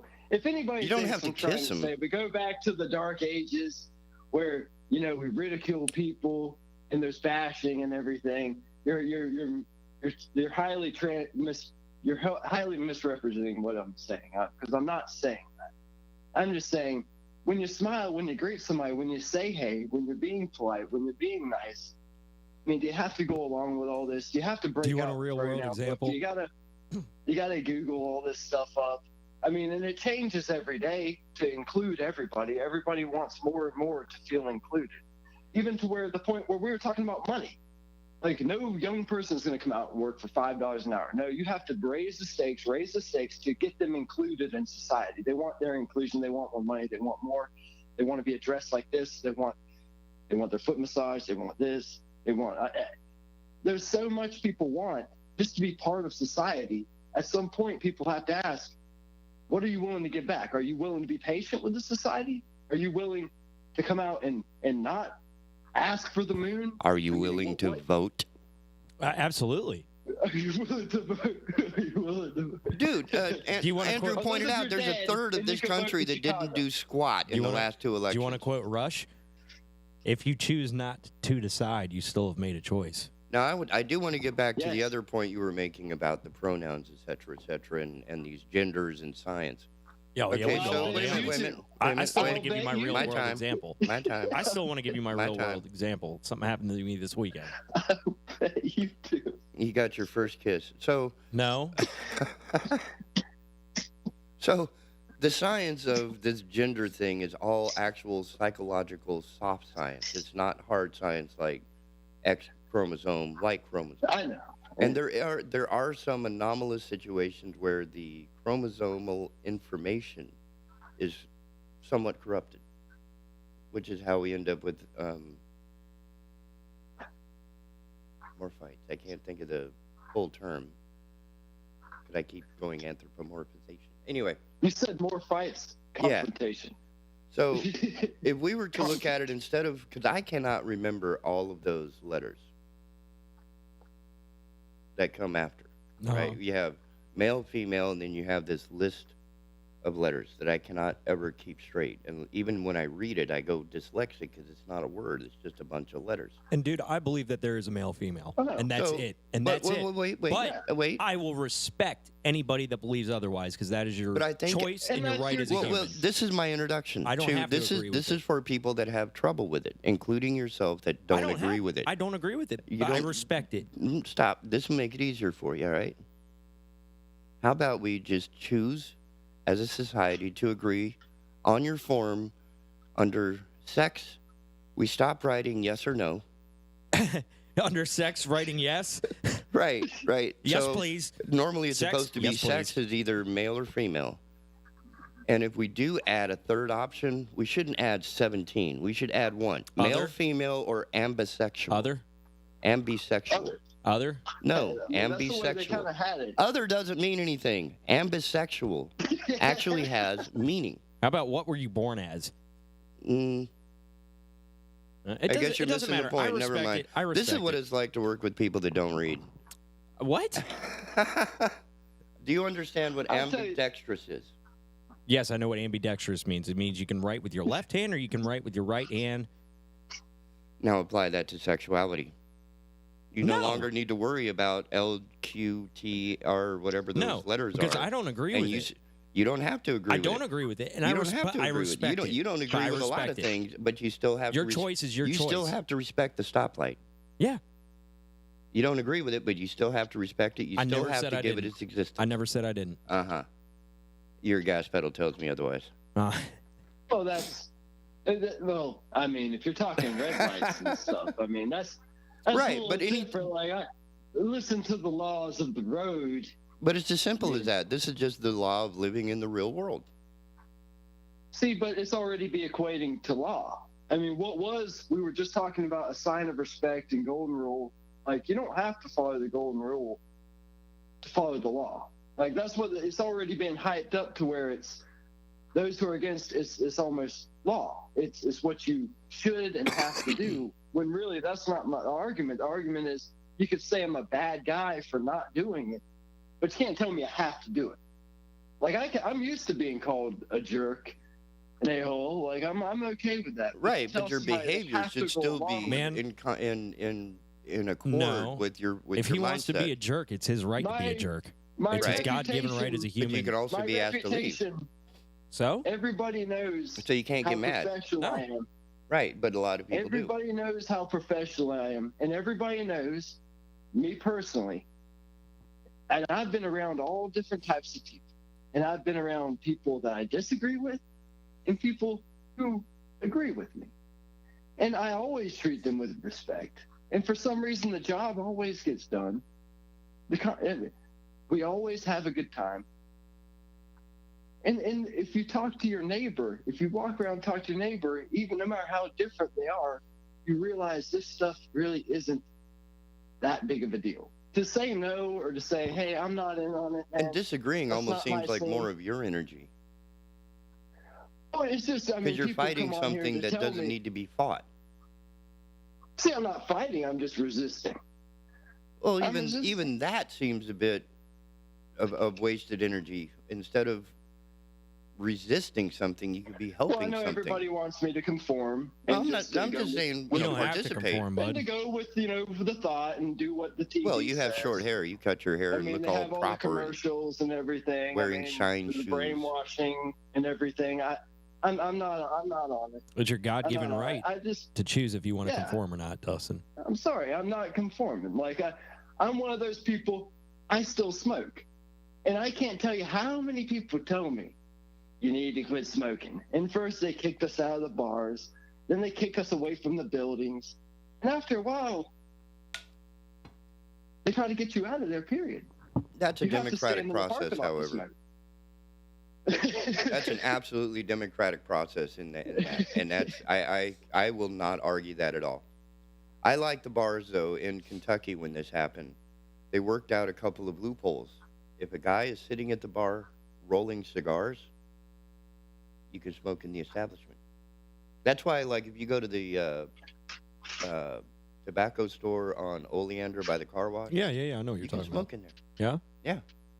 So that was some of the caveats. They found these little things where you could have smoking in your club if you did this. Those are the nonconformists that made a difference. And here's something that gets me. There's a gas station in Surf City that you can still smoke in. And every year that I go in there, I walk in with the cigarette lit and, you know, just walk around, do my shopping. It's the most amazing thing in the world. So can you People are imagine? giving me Can you these imagine looks. how an alternative lifestyle person would feel walking into an environment where it was that comfortable?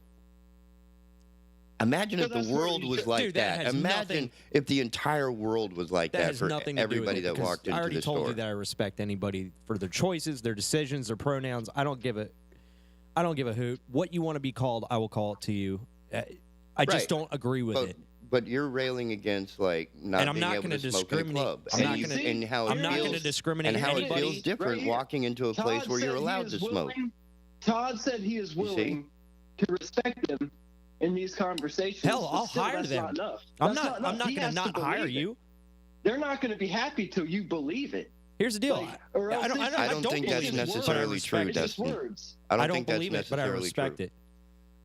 Right. I They'll don't. still- I don't they'll still believe. be Just like I believe in God. There's a lot. lot of people that are agnostic and think I'm crazy for believing in God, but they respect it. Just Right. like I respect that they don't believe in God. But I still work with them. That's not the issue that I'll I'm talking hire about. anybody. If you're qualified for a job, I'll hire anybody. I don't have to agree with your lifestyle choices to hire you and work with But you. you're saying that you don't agree with it. I don't have to agree with it. What I'm saying It's is my you're right. wasting energy by disagreeing with it. But I respect. But you're Oh, wasting no, energy see. by disagreeing with it. In that logic, you should just accept everything. I mean, why Well, disagree once you with the do, bums? once Why you do, disagree with once you people accept who are everything, angry? once you accept I mean, it, you become more able to have a conversation So you about tell it an with more empathy. I'm tired of Yeah. accepting things in this society. This You have society's to already accept. made me accept way too much. I'm already accepting all the crap they've done and the things they force people to do. I mean, they got homeless people out here. The crime is going crazy. I mean, I've already accepted a lot. Okay, there's only so much a man can accept, especially if you look over. Man and is I know willing I know, to accept. TK, There's you a have difference. seen There's how a this difference pla- there. how You this left out society the has core. changed. Yeah. Oh yeah. And I still have to accept it.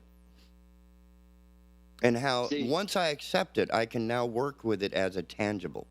If I don't accept it, I continue to project my own ideology onto it and try to manage it through my mental prowess. Not going to happen. It ends up burning This is too just- many cycles and too many years getting nothing done. So if Speaking you of accept, burning cycles, yeah, I respectfully I disagree. yeah, which is fine. I mean, we know you're wrong, but that's okay. TK, let's I give try you. to be nice in this thing, and then you come out last minute and sandbag me like that. TK, man, you always like to bring up We can't family. have a rational discussion like That was my attempt. What happened to your golden rule, Wait, TK? TK, you Todd, always. Todd is trying to Oh, chastise you're me. good. Hang on. You're good. No, I'm not trying to chastise you. You always like to bring up Family Guy and Family Guy references. What did It the is pretty Pope? funny. What did the Pope say to Peter Griffin? What did the Pope say to Peter Griffin? It's just a bag blowing in the wind. No. You know how no. complicated your circulatory system That is? was God talking to Peter. Oh, that was God. I'm sorry. We're talking about the Pope. And When then the I get Pope had a- confused. Like, was that the whole Satan versus Jesus match? That was pretty. Peter was having problems with his father. And the Pope basically told Peter that the commandment is honor thy father and thy mother. It didn't say anything about you have to do like them. It just said to honor them. Okay. So that applies to this. Yeah, but I don't live all of my life based on cartoons. Well, I mean, you bring up Family Guy all the time. I figured that might be because that's usually funny references, and So it's a I'll pretty honor- funny reference. And I'll another honor thing anybody. is, I mean, it's you look at how confusing it is for the children, and that's the big thing. Oof. Because Oof. Don't trigger you've me. seen you've seen kind of what happened, especially with those books they put out. You know, Mark That is Robinson was talking exactly about. where I draw the line That's- is with these kids. That's where, hey, I'm having trouble. Like, I don't want the drag queen reading to the kids with his thing slung out. I mean, there's lines you don't cross, and everybody's trying to put this welcome wagon in front of it and drag this stuff into the schools. These are choices the kids make when they're older. Exactly. When they're You know, older, and- they and can't you're make trying to these promote choices this when to they're younger. kids. Yeah, I don't want them to be around even straight sexual acts. And Yeah, stuff can't we like just that. let So kids why be would I want kids? them glorifying other sexual acts and other stuff. Can't we just let kids That's be where- kids? But being a kid Yeah. in the modern And young world and is a little innocent. different than being a kid. You're going to experience these people. No, you're pushed agendas now as a kid. Anywhere you turn. That's always been true. No, Yes. it's this whole woke crap. Not to do this stuff. I mean, not to do this stuff. This is stuff. Hey, and again, I'm not saying this should not be allowed in society. They're banned, whatever. I'm not saying that. I'm just saying when people are running around pushing this stuff on kids, it is, and trying to, and they make kids have literature. That may be how you see it. No, but that's the way it was. But they are these pushing their agendas on pornographic these kids. images. These are pornographic images that were in the schools. And for what? Inclusion? That I would Sexualized have children? to see. That I need some reference. Why for, can't we 'cause I just don't let think it kids was be bad. Well, kids? I know, and that was unfair for me to Yeah, go that's- from 0 to 60 right there. But Yeah. that's what scared. That's what what you worries me. think and is that's happening. why I make my stand, is because if I don't make my stand, at what point does this affect the children? Like, what else? Look at all this stuff that's expected of us in the way we're supposed to learn all this stuff and recite this bull, and you're going to push it on the kids. I mean, they shouldn't have to be around this. This is stuff that even people after high school are having trouble figuring out, don't want to deal with. You know, how much of this is going to mess up the kids? I mean, because really, the kids have nothing to deal with. COVID's messed them up. They're antisocial. Roach guy. Is that Levine? All right, Who's well, the we're one that gonna looks have like the some. Quaker Oats guy? Is that Levine? The one that says it talks about kids being trans. We are literally like one break behind. We can go to a break. Yeah, I have to. So we'll be right back after these messages. One break coming up. All right, Dave, give him a break.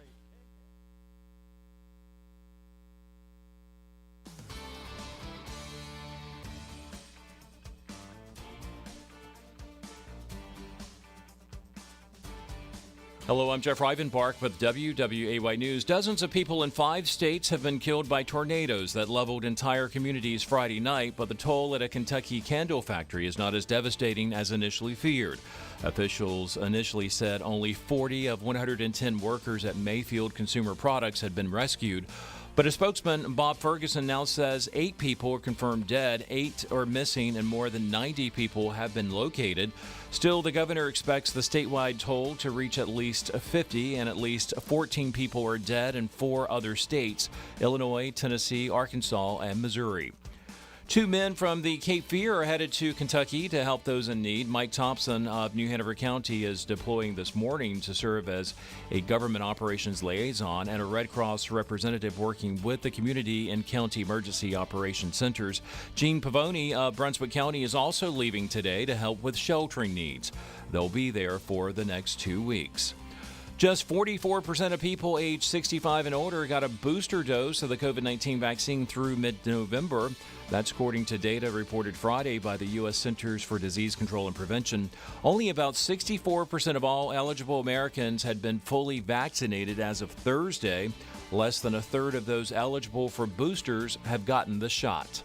And UNCW celebrated its summer and fall 2021 graduates in a commencement ceremony this weekend.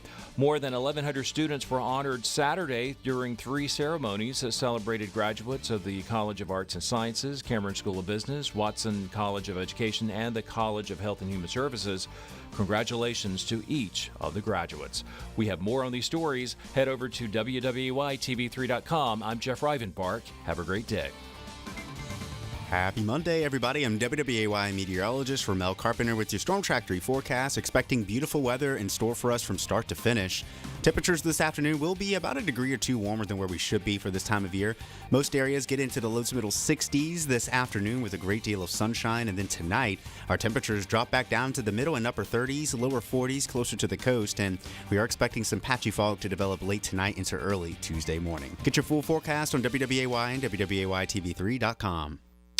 This news and weather is brought to you by Two Men and a Truck. For your free quote, go to twomenandatruck.com.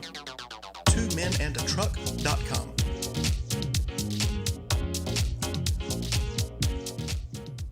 Here's 1 minute of tree knowledge in 30 seconds with K.O. Davis. It's important that you have somebody, a trained professional, to trim your trees. There are these guys out there that just hack trees, and that's the worst thing in the world that you can do. Don't let somebody hat rack your trees. That's a tree term for hat rack. You know how they just cut a tree and it looks like it's just got like a hat rack? These guys just go up and just cut the trees off, and they don't cut it back to the proper spot. Call us, because we care about your trees. Visit KO's coasttocoasttree.com.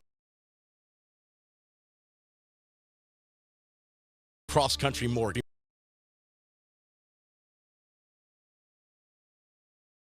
or refinance your existing. With over 300 loan products including conventional, FHA, VA, USDA, renovation, and jumbo, we are certain we have the right loan product for you and your family. Call me today to be pre-qualified to make the offer on your next dream home. 910-352-3373 or visit my website at lendwithben.com. O'Leary's Automotive Repair has multiple locations in the area in Hampstead, Leland, the Myrtle Grove area, Ogden, and Wrightsboro. O'Leary's Automotive Repair, a trusted, locally owned business since 2006. It is a transformer. It's more than meets the eye. Omicron's transformer. Omicron is the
keeping Whiteville informed. The Big Talker 106.7 FM WFBT, Carolina Beach.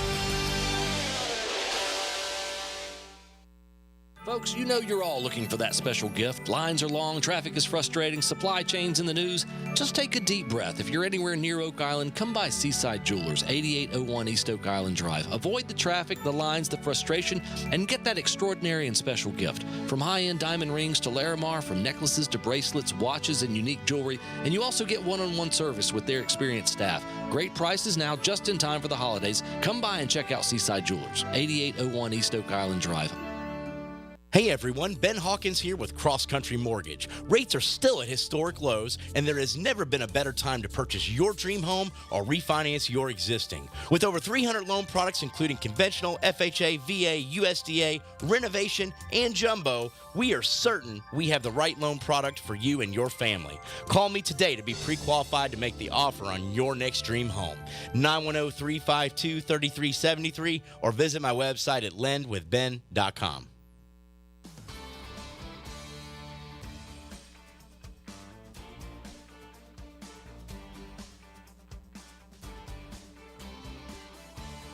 Hello, I'm Jeff Rivenbark with WWAY News. Dozens of people in 5 states have been killed by tornadoes that leveled entire communities Friday night, but the toll at a Kentucky candle factory is not as devastating as initially feared. Officials initially said only 40 of 110 workers at Mayfield Consumer Products had been rescued. But a spokesman, Bob Ferguson, now says 8 people are confirmed dead, 8 are missing, and more than 90 people have been located. Still, the governor expects the statewide toll to reach at least 50, and at least 14 people are dead in 4 other states: Illinois, Tennessee, Arkansas, and Missouri. 2 men from the Cape Fear are headed to Kentucky to help those in need. Mike Thompson of New Hanover County is deploying this morning to serve as a government operations liaison and a Red Cross representative working with the community and county emergency operations centers. Gene Pavoni of Brunswick County is also leaving today to help with sheltering needs. They'll be there for the next 2 weeks. Just 44% of people aged 65 and older got a booster dose of the COVID-19 vaccine through mid-November. That's according to data reported Friday by the U.S. Centers for Disease Control and Prevention. Only about 64% of all eligible Americans had been fully vaccinated as of Thursday. Less than a third of those eligible for boosters have gotten the shot. And UNCW celebrated its summer and fall 2021 graduates in a commencement ceremony this weekend. More than 1,100 students were honored Saturday during 3 ceremonies that celebrated graduates of the College of Arts and Sciences, Cameron School of Business, Watson College of Education, and the College of Health and Human Services. Congratulations to each of the graduates. We have more on these stories. Head over to WWAYTV3.com. I'm Jeff Rivenbark. Have a great day. Happy Monday, everybody. I'm WWAY meteorologist Ramel Carpenter with your Storm Track 3 forecast, expecting beautiful weather in store for us from start to finish. Temperatures this afternoon will be about a degree or 2 warmer than where we should be for this time of year. Most areas get into the low to middle 60s this afternoon with a great deal of sunshine, and then tonight our temperatures drop back down to the middle and upper 30s, lower 40s closer to the coast, and we are expecting some patchy fog to develop late tonight into early Tuesday morning. Get your full forecast on WWAY and WWAYTV3.com. This news and weather is brought to you by 2 Men and a Truck. For your free quote, go to 2menandatruck.com. 2menandatruck.com.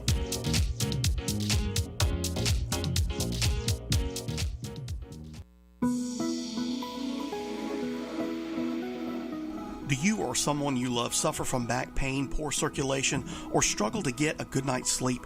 Do you just need help getting into or out of your chair? US Med Express is Wilmington's leading supplier of Golden Technology lift and sleep chairs, carrying a variety of models in our showroom at 1733 Dawson Street. Our chairs lead the industry in power lift recliner features and advances in technology. Our chairs are FDA certified as medical devices, which means it's 100% tax deductible and helps with a number of medical conditions, including arthritis, poor circulation, and sleep apnea.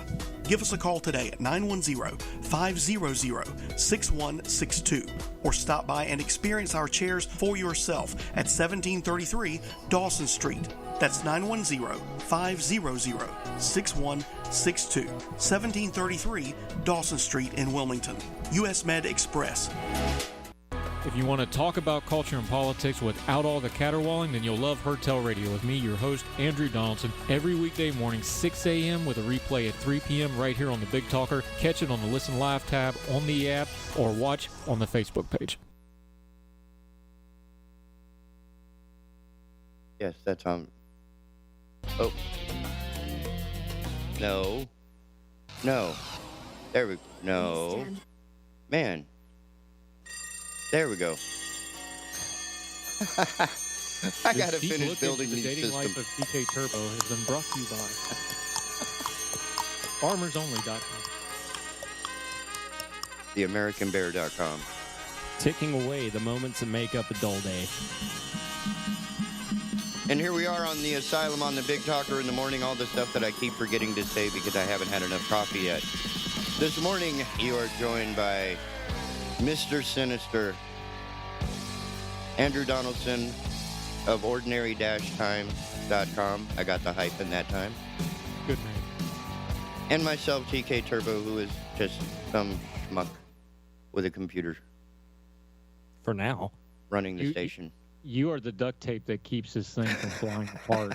And I mean that as a very, very high compliment. MacGyver. Yes, in fact, I'm halfway through my last roll of gaff tape. What do you call a sound guy with a roll of gaff tape, TK? Employed. Thief. A hostage? A thief. Thief. A thief. Yeah, there's a lot of good sound jokes. So we were talking about humanity in this flood. Let me tell you a story real quick because I actually want to write this. I might write a book about this if I can get the permission to do it. But one of my very, very good friends in life was a mentor, almost like a second father in a lot of ways. And he passed away here about 2 years ago. So, but he personally was so involved in that flood relief. You're talking about humanity being undefeated. Right. Let me tell you this story real quick, and I'm going to condense a lot of it because this would be a great movie. I may have to pitch it to somebody, but this is a man who he was a very high-ranking loan officer at a major bank, Fortune 500 bank company. He got sent to prison for fraud unjustly because his boss was doing all this fraud. And even at his own trial, the experts could not tell the difference between the fraudulent loans and the real ones that he signed. And they're like, we can't tell the difference either. There's no way he would have known. But anyway, the IRS and everybody conspired, and he ended up doing a couple of years in prison unjustly. While he's in prison, he learns how to be an electrician. All right, because he's bored out of his mind. So he gets HVAC certified, electric certified, all this stuff because he's in prison. He's got nothing better else to do, so he keeps himself busy, right? Okay. He gets out of prison. When he gets out of prison, he's in a wheelchair because they refuse to give him the knee replacement he needs because he was under a year from getting released. So they're like, you got to deal with it until you get released from prison because we're not going to pay for it. How he's going to pay for it when he gets released from prison, nobody knows. But, dims the brakes when you're in the penal system, right? So about a year and a half after that, he's got his knee fixed somewhat. This is when this flood happens in West Virginia in 2016. When a house floods, I don't know if y'all know this, you were talking about FEMA. One of the problems with FEMA is if a house floods, they will mark it uninhabitable by law, by regulation, and enforceable to make it uninhabitable until that house is brought back up to code, right? The problem is when you're in a small town like right now, which is an old coal and lumber town that has basically died off for the most part, except for a lot of elderly people, how many of those houses you reckon was at code to start with? One. I doubt that. The entire town was underwater. Like there was 6 feet of water in Main Street is what we're talking about here, just destroyed. Any house that had any amount of water in it got red tagged by FEMA. So now you have hundreds and hundreds of people that are homeless because of basic stuff like your electricity is not up to code. It wasn't even flood damage. It's just because FEMA looked at it because it got flooded. If your house isn't the code, your house is now uninhabitable. So now you got all these homeless people because of basic things like electricity. I don't know everybody knows this, but rewiring a house for electric is not cheap. It's very expensive. And they just red tag these based on the water, meaning your electric could have been fine. Correct. But if your house was not to code, then it was a flood damage not to code, and they red tagged your house. And these are poor people, mostly elderly people, mostly pensioners on Social Security. This is what's happening. This is not right. but it's happening. And the poor FEMA guys, they're just trying to. A lot of the lower level guys that are doing this, they have to do it. It's their job. So I don't want to, government bureaucracy at work. So my friend here spent years doing this. He personally rewired dozens and dozens of houses at no cost. And to this day, I'll talk to my dad. He has a meeting every couple months he goes to in that town. It's called Raynell, West Virginia. He'll go to McDonald's and people will come up to him and ask him how that guy is doing and tell him that, like, oh, he rewired my house for me so I can move back into my house. Did it for free. Didn't. And this is like he's out of prison. It ain't like he got any money. You know what I'm saying? Like he can barely walk at this point. Him and his family are living off charity at this point because we were trying to keep him in his own house and his wife while he was away, because they're just the best people ever, and I love them to death. He rewired dozens and I think it was over 100 houses. He personally rewired for no cost. And that's after already being abused by the system he was trying to help in the first place. He learned the skill to do that while being in prison unjustly, in my opinion, and a lot of other people's opinion. Wow. So is humanity undefeated? Heck yeah, it is. There's good people that always show up. So there's a continuum. For the evil that we have a balance of the human race. This guy, I've seen my dad cry 3 times in my life, and one of them was at this guy's funeral. It was one of my dad's best friends. And Dad held it together until he got down out of the pulpit and got to about the second pew where my mom was, and he finally cracked. And I think it's the 3rd time in my whole life I've ever seen my father cry. But then the guy gets out of prison. A couple months after he gets out of prison, he gets prostate cancer. They send him up to Cleveland Clinic, and they're like, "Oh no, we caught it early, no problem, we'll take care of it." So he has minor surgery for prostate cancer. 3 months later, he goes for his 3-month follow-up, and it's everywhere, and it's terminal. Oh. And he kept doing those houses even after he got sick until he just physically couldn't do it anymore. And then he passed away here. I guess it's been about 2 years now. But people ask me stories about that, and then people start talking to me about, like, well, I get tagged conservative, or at least what it used to mean. People are like, why are you so big on criminal justice reform? I'm like, let somebody reach into your life where the IRS is threatening not only somebody but their family. They threatened to take his mother-in-law's farm that had been in the family for hundreds of years, that doesn't even live with them, that's in another state. They threatened to take that from people. Don't understand the power of the penal system when you get somebody like a U.S. attorney that just wants to make a political statement and go after somebody to the point, And they did meat grinders some lives. Well, the problem was this was federal, so there's no parole. So the person that prosecuted him, the United States Attorney for the region, they switched. They got a new one in that wasn't politically motivated, and he even came in and he said it's in court. It's in the court documents. He said this should have never been brought to trial. He should have never been charged. None of this should have happened. And then he told his attorneys, like, it'll take us 4 years to get it in front of a judge to get it turned over because there's no parole system for federal. It's like he'll serve his sentence out before we can get it overturned. Like, they're just telling you that up front. He'd been in prison like 2 years at this point. Man. Like people's like, what? It's like, well, why are you so about criminal justice reform? I'm like, you don't understand how much the government can screw your life up if it really gets a mind to do it. And there's very little you can do about it, even if you've been a good person. The rest, people think just being a good person and minding your own business is going to prevent you from being, boot-heeled under tyranny. No, it's not.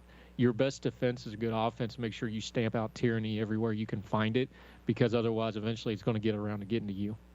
Yeah. Yep. This is smart. But people. yeah, so humanity undefeated. Yeah, there's a lot of evil in the world, but there's a proportionate amount of good that'll push back on it and always take care of. I mean, talk about anything you want to. Look at what happened down here with Matthew and Florence. And Matthew, I was in the hospital when Matthew happened, so I was just watching all that on TV because I was up at Duke in the hospital from August to November that year. Well, when Florence came, I ran outside the back door of the house and actually I was here for Florence. Yeah, we didn't have power for like 5 days. I sent my kids up to West Virginia to my mom and dad's, and we just rode it out. And luckily, we didn't have lost a couple trees, but no damage to the house. Had the generators and, kept the fridges running, and wasn't too bad compared to a lot of folks had, but, I had a gas stove, so I was still making coffee. I was all right. Water heater was gas. That was still working. We were pretty good. I'm a hillbilly, man. I can live it rough if I need to. It's not a problem. And that's what you have to do sometimes. Yep. Anyway, not to get a heavy topic, but humanity undefeated. I think we spend too much time on social media with the bad stuff, and we don't highlight stuff. Like, there's hundreds of people like that. Like right now in these cities, we're talking about the tornadoes. There's dozens and dozens and hundreds and thousands of people doing little stuff that we'll never hear about to take care of people right now. And we need to highlight those when we can, especially since we got a platform. Yes. Yes, and that's hopefully one of the aspects that one of the facets we can develop is to sort of encourage more of this giving nature to counter some of this, the overwhelming negativity. But that could just be my soft-hearted little liberal hippie self. No. Getting in trouble with the man. No, you know what it is? This is why I talk about turning down the news cycle noise. The news cycle is programmed to do mad and outrage because that's what gets engagement. That's what sells cars and candy bars. I hate car commercials. I need to do my rant on car commercials. If you yell at me, I'm not doing business with you. It's one of my great rules in life. Yeah. If I hear a car commercial where you're yelling at me, I will never do business with you. You don't respect me enough to not yell at me. I wouldn't let you come in my house, sit on my couch, and yell at me. Why do I want it on your advertising? You don't respect me. You think I'm an idiot. Why would I do business with you? And that's sort of where the freedom that I was taught, which is interesting. Most of my career was creating the advertisements. Yeah. Right? So you have the option to hit mute or change the channel or certainly not pay attention to that. But it is from a media point, I can't say that it is an art, at least it was when I was doing it, it seemed like, that it's almost a foul to the art form to do that. It's like leaving your sculpting tool in the sculpture. It's like leaving your underwear on outside your pants. It's just... Look, when I started doing media stuff, because I kind of did it by accident, I accidentally got into writing just because I was trying to, expand my world back out where it got really small. And then I started, I got to do some radio with you and other people, and then I got to do some other media. When I started doing media, I kind of promised myself two things. I was like, it's not going to suck on purpose. Like, it may not work, but, like, I'm going to work hard at it. It's going to, technically it'll be good.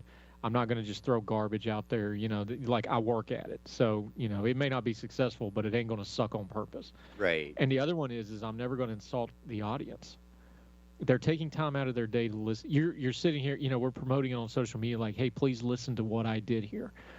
If somebody's giving you an hour out of their life, that's one of the most precious things they got is their time. Yep. I'm never going to insult the audience because we talk about, every Twitter account, every Facebook account, every click, every person, we think those are people. Treat them like people. Don't tweet at somebody if you wouldn't say that across the table from them. That's just always been an interesting digression, I think, of our culture where people get brave behind that send button and bad stuff happens. Yeah, so I'm going to stand my ground and keep my values. I don't care who I upset. But you should. But here's the thing. The medium is there for... I get so tired of these people that want to live in a bubble. Like, I got some pushback because I did Young Turks again last week. And, of course, very, very progressive, probably the progressive media company going right now, right? And somebody got really upset that I did it. Like, well, how can you call yourself that? And I was like, well, number one, I don't call myself anything. I just put it out there and let you label it how you want to because I'm done with that mess. You wear whatever jersey you want. Well, I respect that. And I was like, but number two is like, why? I was like, why would you not want to go somewhere where people disagree with you and fight your corner? That's like saying you love to be on the football team because you loved practice. I don't care who you are. If you say you loved football practice in August, you're lying. It sucked. It's hot. Practice is hard. Why would all you want to do is practice and never play in the game? I've never understood this. But that's what people are saying when they're saying, I'm never going to engage with somebody that I'm not going to listen to anything I disagree with. I'm not going to listen to that person. So you don't ever want to be in the game? Because that's the game. Is when we have conflict. Like, why in the world do you never want to play in the actual game that matters? You just want to do this, patty foot nonsense practice thing where you all, scrimmage with each other and you all are best buddies and nobody disagrees with anybody. You're not accomplishing anything. I don't know. But I was like, of course I want to, like, you're living in a, if you're just surrounded by people you don't do anything but agree with, you're living in a falsely constructed world, because that's not how the real world works. We should disagree with each other, and part of that basic adulting is learning how to disagree with each other, but still not, go to sticks and bats and caveman stuff where we fight over the last piece of meat around the campfire. We should be a little bit beyond that now. Right? I disagree with you. Yeah, I disagree with you. I don't agree with what you're doing, but I respect you enough to not take a stick and hit you in the head until you're dead, so I can take everything you have. That sounds like Putin. Oh God, don't get me started on it. He's such a wicked. We talked about it on our show last week, and I got a couple people pushed back. I'm like, no, you don't understand. Evil's like black mold in your house. You can pretend it's not there, but it will kill you eventually. Yep. So you can tell me, you can spout off all this, war and peace stuff all you want to. Listen, first of all, don't talk to me like I ain't seen war. Second of all, don't spout off peace if you're okay with everybody else being in a war except for you, then you're not really for peace. And how long has Putin been in office? Oh, God. Longer than Sappho. Red flag. Better? Oh, oof. Oh, sorry. Was that out loud? Oof. Oh, man. I'm sorry. When did Yeltsin go down? You're not wrong. What was that, like 85, 87? Was it? He hasn't been in since the 80s, has he? No. Putin's been... No, it was Gorbachev in the 80s. Hold on. I thought there was a shift of power in the late 80s, like 88, 87. Well, here's the thing. He did the thing where he put Medvedev in as the president, and he became like the prime minister or whatever for a couple of years, but he was still in power, basically. Yeah, right. I think so there's like a 6-year gap in there, but he's been in charge previously since I think the early aughts. So he was prime minister from 2008 to 2012. The rest of the time he's been president since 2000. So he's been in power 21 years now. Red flag. May 7th, 2000, he's been in charge. And he was basically in charge for about a year before things worked out. He had the power behind the scenes before that even. But like I talked about on our show, you got to understand, there's Russia's no term limit, right, in Russia? They just wrote it out of the Constitution, I think about a year and a half ago, that he's basically a dictator for life now. Oh, wow. Yeah. I mean, Sappho was elected in 2006. You can't get they'll rid have of me. elections that he'll never lose. I mean, there'll be mass nation. But remember, Russia is not a country. Russia is a country that's being run as a criminal organization by an oligarchy with Putin. Putin, there's reporting that Putin might be the richest man in the world by a lot. Well, if you own a country, yeah, it's kind of hard to beat that. But they're using, this is kind of unique in the world. We haven't seen this a lot. They're using the trappings of a country to basically run a criminal organization. So it's basically the mafia with state, and Funding, I mean state as in sanctions, a national, like yeah. statecraft. They basically have all the trappings of state, as in a full country, but they're really a criminal organization. They're just a mafia. How deep does that rabbit hole go? Deep. Yeah, that sounds like a place I want to visit. When I was in Germany from 2000 to 2004, the entire red light district, which everybody understands what I'm talking about here, while still being FCC compliant, right? The red light districts in Germany are all Russian mafia. All of them. Wow. I mean, they tell you when you go down there, like, go here, go here, go here, don't go there, because that's Russian mafia. Like, you just see them walking around. Like, it's not subtle. Like, that hole goes deep. And because those are like state employee with immunity type guys. Well, I mean, diplomatic immunity or whatever. Putin is publicly assassinating dissidents and journalists, and nobody seems to particularly care. And he's doing it when they do this plutonium poisoning. He's doing that to tell you he did it because they're the only people in the world that do it. In China, a lot of reporters turn up dead too. China's just as bad, probably. Are we?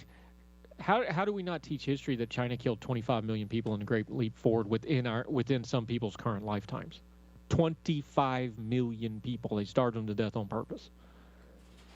I mean, there's a lot of crooked stuff going on in China. It's how deep does that rabbit hole go? Well, the problem with China is the Soviet Union fell not just economically but culturally because things like television, like MTV, like rock music. Go read up on how punk rock and rock music. Yeah, the Moscow Peace Festival was kind of like the first thing that came rock and roll wise to them in the 80s. Go watch the old Monsters of Rock show where they're just beating kids down. Culturally, they got into Russia and brought down Russia. That's why Putin hates Western culture, but that's another matter.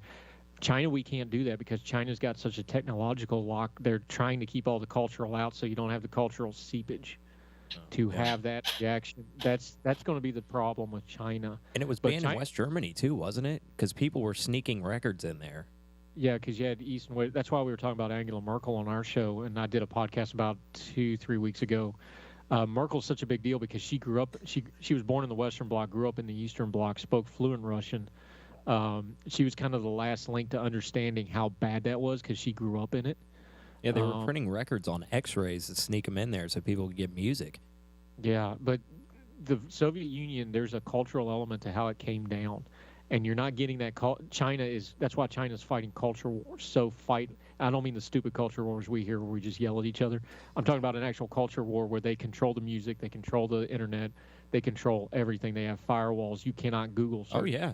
I've got a writer, Ordinary Times, actually wrote a piece called "You Can't Read This in China" and posted it because he was going to China on business to see if he could read it. They also have restrictions on how long your kids can play video games in China. It's like something like you can only play on the weekend and it's only for a few hours. Yeah, get this. They were cracking down because kids were stealing their grandparents' identity so they could play video games longer. Like, humanity, TK, is undefeated. We look for that in everything. I tell you what, we're going to take a quick break. Good with everybody? Yeah. All right, then. That means double pay. Be right back. We'll be right back. On the Asylum. Here on the Big Talker Online and all the other stuff I forget to say. Please visit the website, YouTube, Facebook, Twitter. Download the app for Android and iOS.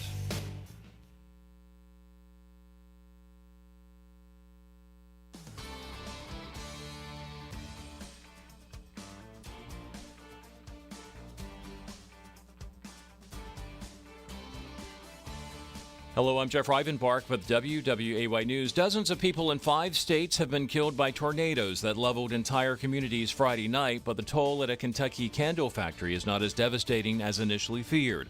Officials initially said only 40 of 110 workers at Mayfield Consumer Products had been rescued.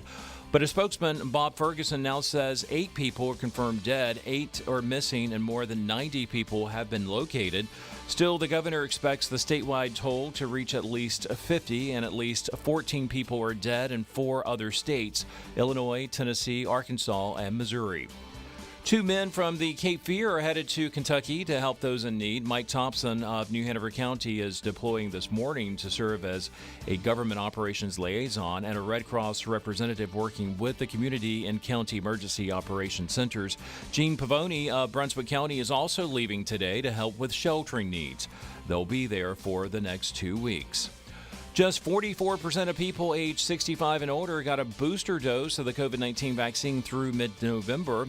That's according to data reported Friday by the U.S. Centers for Disease Control and Prevention. Only about 64% of all eligible Americans had been fully vaccinated as of Thursday. Less than a third of those eligible for boosters have gotten the shot.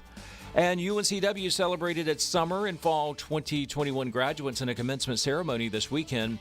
More than 1,100 students were honored Saturday during 3 ceremonies that celebrated graduates of the College of Arts and Sciences, Cameron School of Business, Watson College of Education, and the College of Health and Human Services.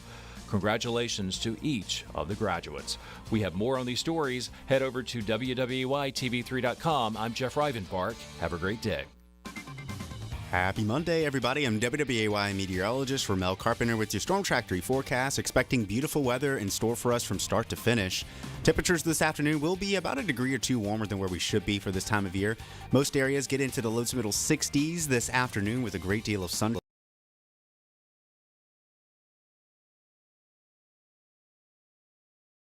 Some patchy fog to develop late tonight into early Tuesday morning. Get your full forecast on WWAY and WWAYTV3.com. O'Leary's Automotive Repair has multiple locations in the area in Hampstead, Leland, the Myrtle Grove area, Ogden, and Wrightsboro. O'Leary's Automotive Repair, a trusted, locally owned business since 2006.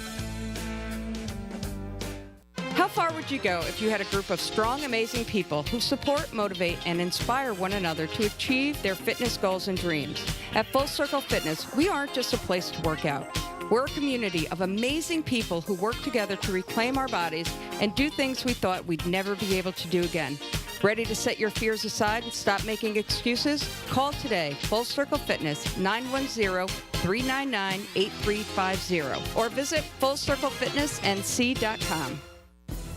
Hi, this is Justin Humphreys from the Humphreys Law Firm on Eastwood Road. The Humphreys Law Firm is located in Lumina Station, Wilmington, North Carolina, practices civil litigation, intellectual property, commercial, and residential real estate. Please give us a call at 910-332-0721 or visit us on our website, which is www.humphreysfirm.law. You can also listen to me every Thursday from 6 to 7 p.m. on the Big Talker 106.7 FM. I am State Farm Agent Rob Renz, and I want to help you get to a better place. Visit us online at ilminsurance.com. That's ilminsurance.com. Like a good neighbor, State Farm is there.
How they're going to solve that problem, but anyway, yeah, we can talk wrestling. Hey, I'll tell you a fun story real quick. Sorry, TK, I'm going to hijack the format. Do it. Have at it. Do it. Remember when WWE did the first tribute to the troops where they went to Iraq the very first time in 2004?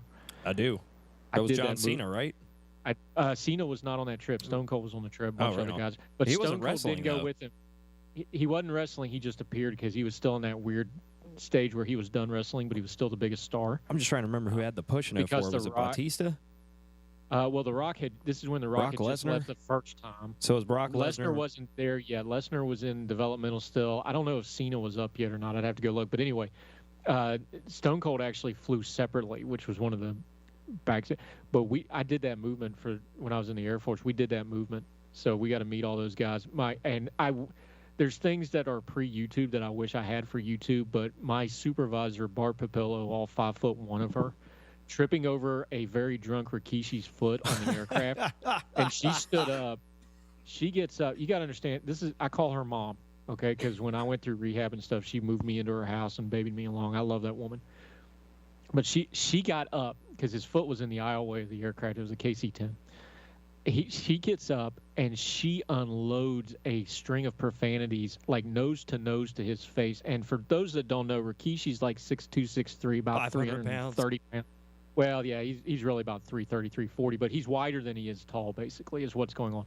He's inebriated. He's taking up 2 whole airline seats by himself, and he's sleeping drunk. Like, he's not like awake drunk. He's sleeping drunk. She trips over his big old foot. She gets up and unloads like nose to nose with this guy. So he wakes up in a stupor with this little Air Force tech sergeant screaming the F word at him the way Picasso worked in oils. Oh, okay, man, that's funny. God is my witness. I wish I had on video because his eyes got like bigger and balled his eyes as a bullfrog in a hailstorm. Like, why is this woman accosting me? And like, we're trying to pull her back. Like, would you just shut up? She just unloaded on the dude. But it was cool because they went over to the passenger terminal. We went back over to the cargo side because we were the cargo guys. And in about 40 minutes later, here they all came. They came running into the cargo warehouse because they were getting mobbed. So they just hung out for a while, and we played ping pong with them, and they hung out on the couch. They're just. I've told people, like wrestlers, pro wrestlers, they're the most down to earth people when you get them by themselves, because any 5 minutes they get to just relax. They are just the most fun people to hang out with. Most of them are tired. A lot of them are just crashing on our couch. They hit out in the cargo Rhein-Main Air Base, Germany, and we played ping pong with them, and just had a big old time with it. It was fun. But yeah, so we got to do a lot of stuff like that, USO shows and things like that. But I always compliment wrestlers. They're easy to work with. NFL guys are really easy to work with. Celebrities are horrid. Stand-up comics are great to work with. They're always easy to work with. But like the celebrities, the singers, the actors, most of them are just a total pain in the butt. I think I've learned, or at least experienced along the way, working with musicians of every caliber, that there seems to be this range in the middle where they're very difficult to work with. But like the people who are really good, like Al Di Meola, a joy to work with, because they've been doing it for so long that they've learned not to knee-jerk. They're comfortable with it. There's people that are so good and they know they're good that they're comfortable with it, even if they don't have big-time success. They're just comfortable in being great. Yeah, and then being good this people. Strata, the worst ones are the ones that aren't quite big-time but think they should be. Those are the ones you got to like. And you find them in the local, regional, and national level. And it almost seems to be a career because they still constant. think they're going to make it, or they think they've been cheated. You know. Yeah, I could see that. Somebody stole my thunder. That big hit record got away. Yeah, like perfect example, James Heath, who's somebody I just love and respect so much. You know him professionally as Reverend Horton Heat. Insanely good. One of those great guitar players he nobody yelled ever at me. talks about. What, did he yell at you? He did yell at me. I've told the story a couple of times. Yeah, he yelled at me. It wasn't my fault. It wasn't my fault.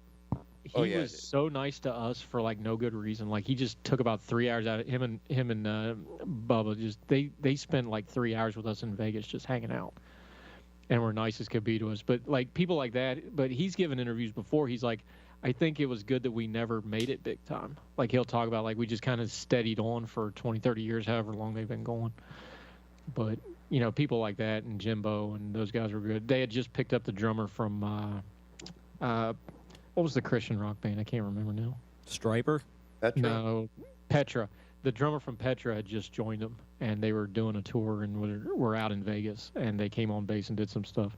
I was in Balad when Aaron Tippin wrecked a Humvee. I don't know if I can even tell that story or not, because that Now, never I happened. understand Petra was actually like a corporate studio band. Yeah, they put it together. And then for the tour, because it was like, hey, you guys ought to go on tour. And they were like, well, crap, now we got to hire people to go out on tour.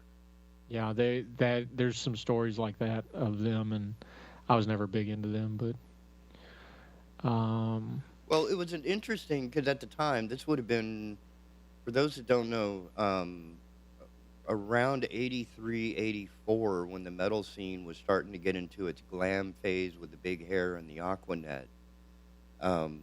There was some, Petra and Striper, I believe, were the two main metal acts at the time, and they were corporate bands. I mean, Striper was so bad. The Striper It being was the so two bad. brothers, right? Michael and Sweet. Yeah, Yes. Michael Sweet. Sweets. And they did Like, I how mean, their could- show like, was that was the only thing that was amazing. real about him, and how bad is that? Right. and these bands had been, well, at least Petra was put together by, putting gospel to heavy metal music, which is really cool. Well, there was a lot of kids at the time that couldn't listen to the other records because they were so demonic. But now they can listen. So when it came time to, hey, how can we make more money from this corporate existence of people that we hired by the hour to come in and play this, to go out on tour and sell T-shirts? So they had to start auditioning and hiring people, and there are actually some players you may or may not know who their first tour was with Petra. Oh, yeah. Yeah. Well, if you're paying me, I'll play anything. I don't care. That's there's a business to it. I've been hired as a musical director for a church before, and when they discovered I was not really a member of the congregation, but I do a good job for what you want me to do, they got really upset. Yeah. Like, I don't... Well, here, just from somebody that's been a church goer most of my... you cannot pay your sound guy enough. No. Because if you ain't got a good one, or you ain't, and really you need to have if you're in a church of any kind of size, more than maybe 100 people, you really need 2 or 3 people that really know how to do it. Not for really. redundancies. It's not that bad. I've done some church services. No, they're easy. well, no, but No. well now. Well, yeah, it might be all the churches easy, now are but it's also audio-visual. easy to Like screw almost up. every church is running video. They're running audio. A lot of them are running. You have these small churches trying to run light setups, time to video and audio, and syncing it all up. And I'm like, I've what seen y'all doing? huge ones with They basically put on a concert every weekend. There's a couple of them in Wilmington. Yeah. And that's to put light shows and rock bands. To put the platinum rule into effect. The church is operated 100% by mostly by volunteers. So for a volunteer who's never done anything with lights or sound and really likes the rock and roll image, but now they have the opportunity to do it in their church on a volunteer basis, you can't really fire them, but you can't really blame. You can't really. Well, I've known a lot of deem industry them. people that have gotten their starts by doing churches and stuff Right. like that. Go They're let usually my pretty kids good. watch The Voice. Like every third one of those people is singing in a church somewhere. Mm-hmm. And a lot of them, it's not even a faith thing. It's literally their day job, because there's churches big enough now. They hire their music people. Oh, yeah. And more power to them. I want everybody to have a living and a work, especially artists, because, artists, you go where the money is. It's just kind of the deal. But, there's this whole industry. Dennis Saunders, who's on the current podcast that's out, the longer form Hertel podcast, he's on. We didn't really talk about it in the one we did for Hertel, but he just did a podcast on his own about arguing for small church. And he actually is a pastor in the Midwest, and he's like, church is too big, we need smaller church. And it's we're going to hash it out one of these days. We've already talked about it. But Do you think that would preclude the concept of community at some critical mass point? It has to. Okay. So think mega churches were really not are meant to- self-destructive. This is my opinion. I'm not disparaging. I've been members of a large church. I've been members of a small church. Churches were not meant to be franchised, and that's what's happening right now. They're franchised. Oh, man. Have you seen The Righteous Gemstones? Oh, man. It's so good. And people knock me, but I was like, I will not watch biblical I will not watch The Passion of the Christ. I'm not going to watch The Chosen. I just wrote an article about that a couple of weeks ago, even though it's making ridiculous. We talked about it on the show, how much money it's making, how it's crowdfunding. I will not watch that stuff. I love Dogma. I thought Dogma was one of the best Christian movies ever made. You know why? Because it was honest questioning. And if you listen to Kevin Smith, who opened about being a lapsed Catholic. I'm not a Catholic, by the way, so maybe that's why it didn't offend me as much. I'm Catholic. You're good, man. No, I'm just saying, I will always take honest questioning and sarcasm over fake righteousness. I get that. 10 times out of 10. So you're a big Kevin Smith fan? I am. I love Kevin Did you ever Smith. read about the documentary he was supposed to do for Prince? It was like I think it was was it a Mormon documentary? No, it was a Jehovah's Witness documentary. Just he for did Prince. I think it was a video of one, because he does the live shows. I think it was a video of that, and he was talking about going in and filming all this stuff for Prince and just how bat crap crazy Prince is.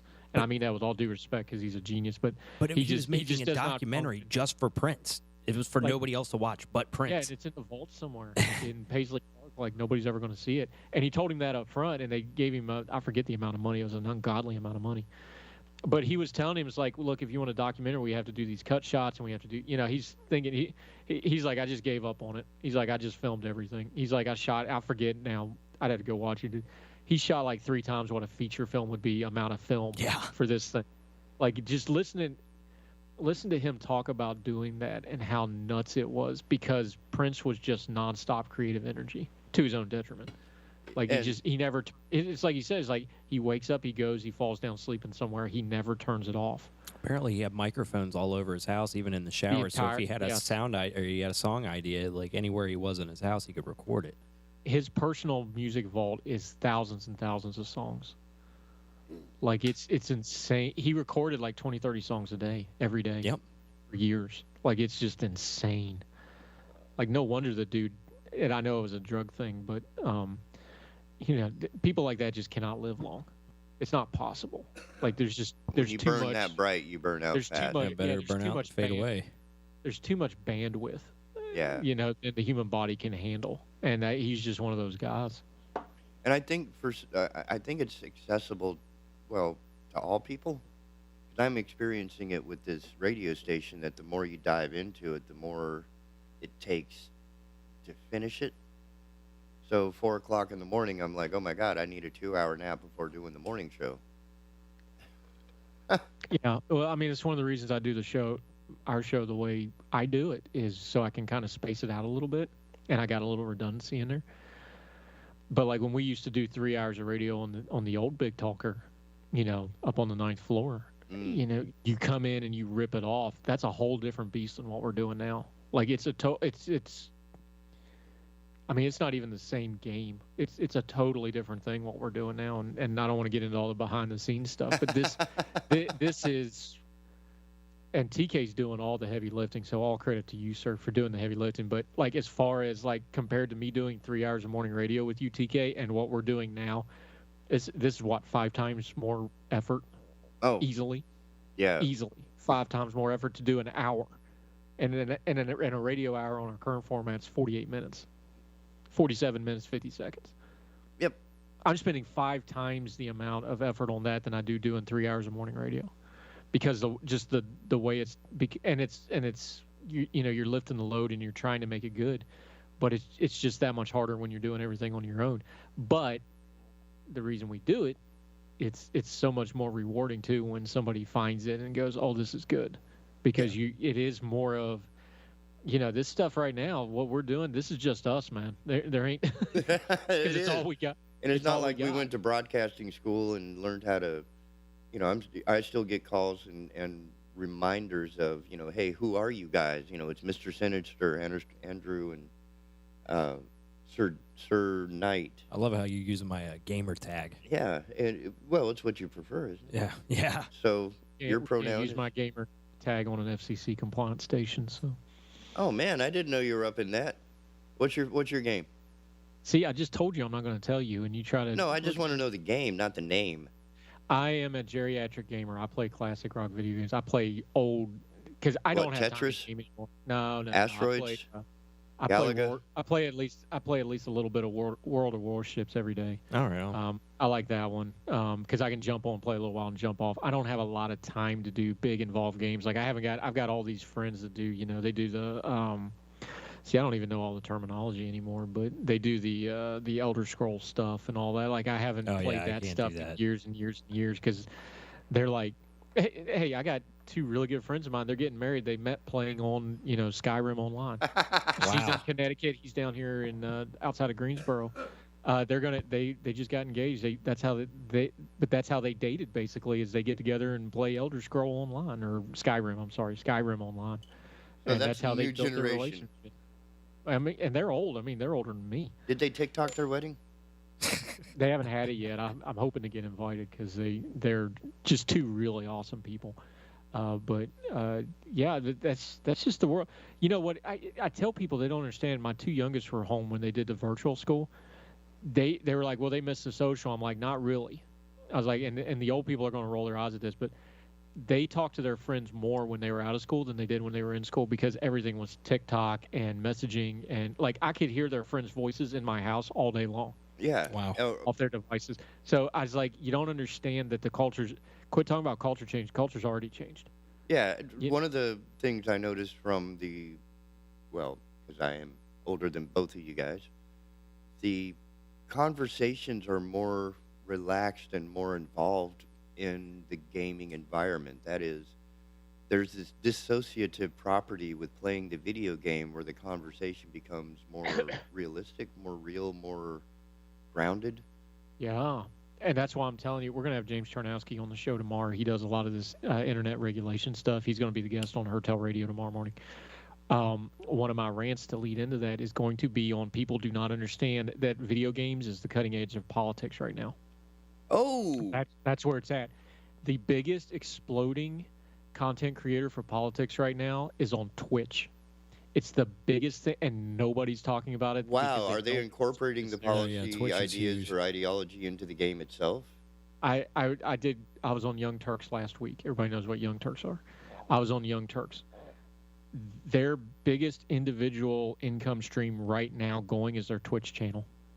And they have shows on Young Turks because it's a whole network, online network now. I'm talking business model. I disagree with their politics, but business model-wise, they've figured it out. They stream on all their platforms. They have Twitch-specific shows now. They're ahead of the curve. Yeah, when Twitch started, it was all based on video games and game streamers, and then it kind of moved to music and politics, and now there's Twitch for anything now. Quit watching CNN. Start watching politics on Twitch because that's where it's at. Like, if you're watching CNN, you're already behind the curve. If you're on Facebook, you're already behind the curve. They've already moved to Twitch. Young Voices, that I do a lot of work with, proudly so, which is more conservative, libertarian voices. Almost every meeting we had when we were doing the accelerator program to get my podcast up and going, they were talking like, yeah, we're talking podcasts now, but the next class we're going to have the next class of people they're going to start teaching, it's all going to be about live streaming and Twitch. And we did a little bit of it. They're pushing everybody into live streaming and Twitch because that's where it's at. That's where the cutting edge is right now. It's on Twitch. You're and not people wrong. don't even realize. Yeah, we're getting there. I see a Twitch account in our future. Definitely need to do a But Twitch. Twitch is like everything else, though. It is super, super progressive right now. I don't like the liberal term anymore because I don't think it has meaning. It's like conservative. It doesn't mean anything anymore. It means whatever you want. Twitch is super, super progressive. But you're going to see, like you do with everything else, more and more voices from the right are going to go in there, and there's going to be that fight. And they'll start leveling it out where they'll have their own media space in there, just like they did. Like Fox made out its own media space with CNN and MSNBC and whatever. Just like conservative online radio, some of the stuff we do where we let other voices on. You're going to see that on Twitch, but we're going to talk about it on the show tomorrow. Twitch is the cutting edge. So if you don't know that politics is on Twitch, you're already behind the curve. And I'll tell you one more thing real quick because we're running out of time. But my kids have actually complained that since they went back to school, they spend less time with their friends at school because they're not online as much in the house with them, where they could be online with them all day because they have different classes and different schedules and whatever. They actually complained about going back. That's how different the culture is, and you don't understand that we're learning this stuff. Excuse me. The world's this a is smaller their place. Yeah, they grew up with a we're all cell phone in their connected through hand. cell phones, But like you were just saying about the gaming, you hit it on the head and you're on it because what it is this is their natural ecosystem. We're learning it. This is their first language. Their first language is not interpersonal skills. It's gaming commenting while they're online on their games.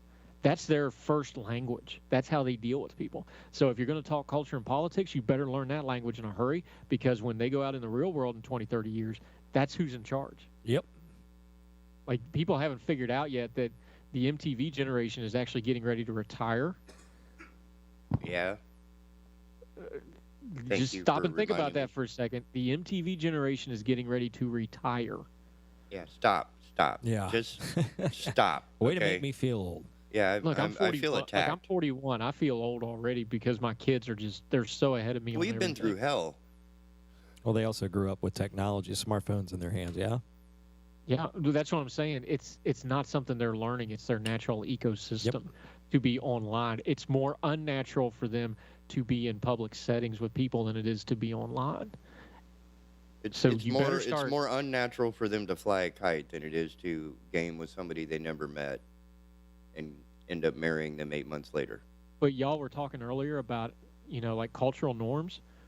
They are so much more open and accepting because that's their natural ecosystem is all you are is your gamer name and your avatar, and that's how they judge people. So they don't judge based on looks and race and all this other stuff. So that's getting into Buckminster Fuller right there. The global village where you can communicate. Oh, yeah. One of his... Sinister will speak better to this. When you're on games and you go online and you're picking and choosing who you're playing with, who you're acting, that's all you have. In a lot of ways, that's a great equalizer socially and culturally. I don't play with kids, and usually if you're good, like I'll play with you. Play a game with you. But if I'm doing like if I'm doing a random lobby and a kid pops in, I immediately back out. So. Yeah, but it's its own society, really, isn't it? It really is. It really is. But yeah, nobody's really judgmental unless Well, that's the global they village. Will mob if you're a jerk in a hurry, though. That's the global there village is mob model. justice online. Yeah, where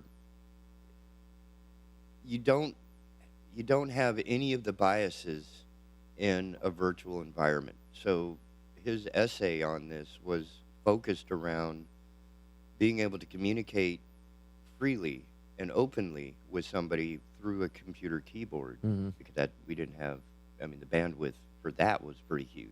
Mm-mm. But to be able to communicate and get information and ask questions without the bias of seeing the person or hearing their accent, right, like you would on a telephone, that if you hear a really Southern Appalachian accent, you may not take that person too seriously. Hey, man. Let's not end the show on violence. Right, but that's my family as well. That these people are in the South, and it's a wonderful sound. I mean, we have Y'all variation. act right, or there'll be problems. Right, I love the sound of dialects. But if you can remove all of those biases, your communication becomes a lot more honest, a lot more. What's the word? You're not distracted by whatever bias. The walls of it are down, but that's going to have to wait till tomorrow's show. Yep. Yep. Well, thank you so much, guys. Thank you, Andrew. That's great. Let's do this more. Dude, your show in the morning is going to be great. The Herd Tell radio program that'll be on before the asylum, starting at 6. Yep. And Sharp that's guy with James Charnowski talking Section 230, turning down the noise on that, and how Facebook's working us all with their fake little program of not wanting to be regulated when they totally want to be regulated. Oh, yeah. So it's going to be a heavy morning. Oof. You know what I'm saying? Don't miss it. Don't miss cost you a click. Well, I hope you guys have a good day. Take care. Stuff, gentlemen. Thank you. Take care, guys.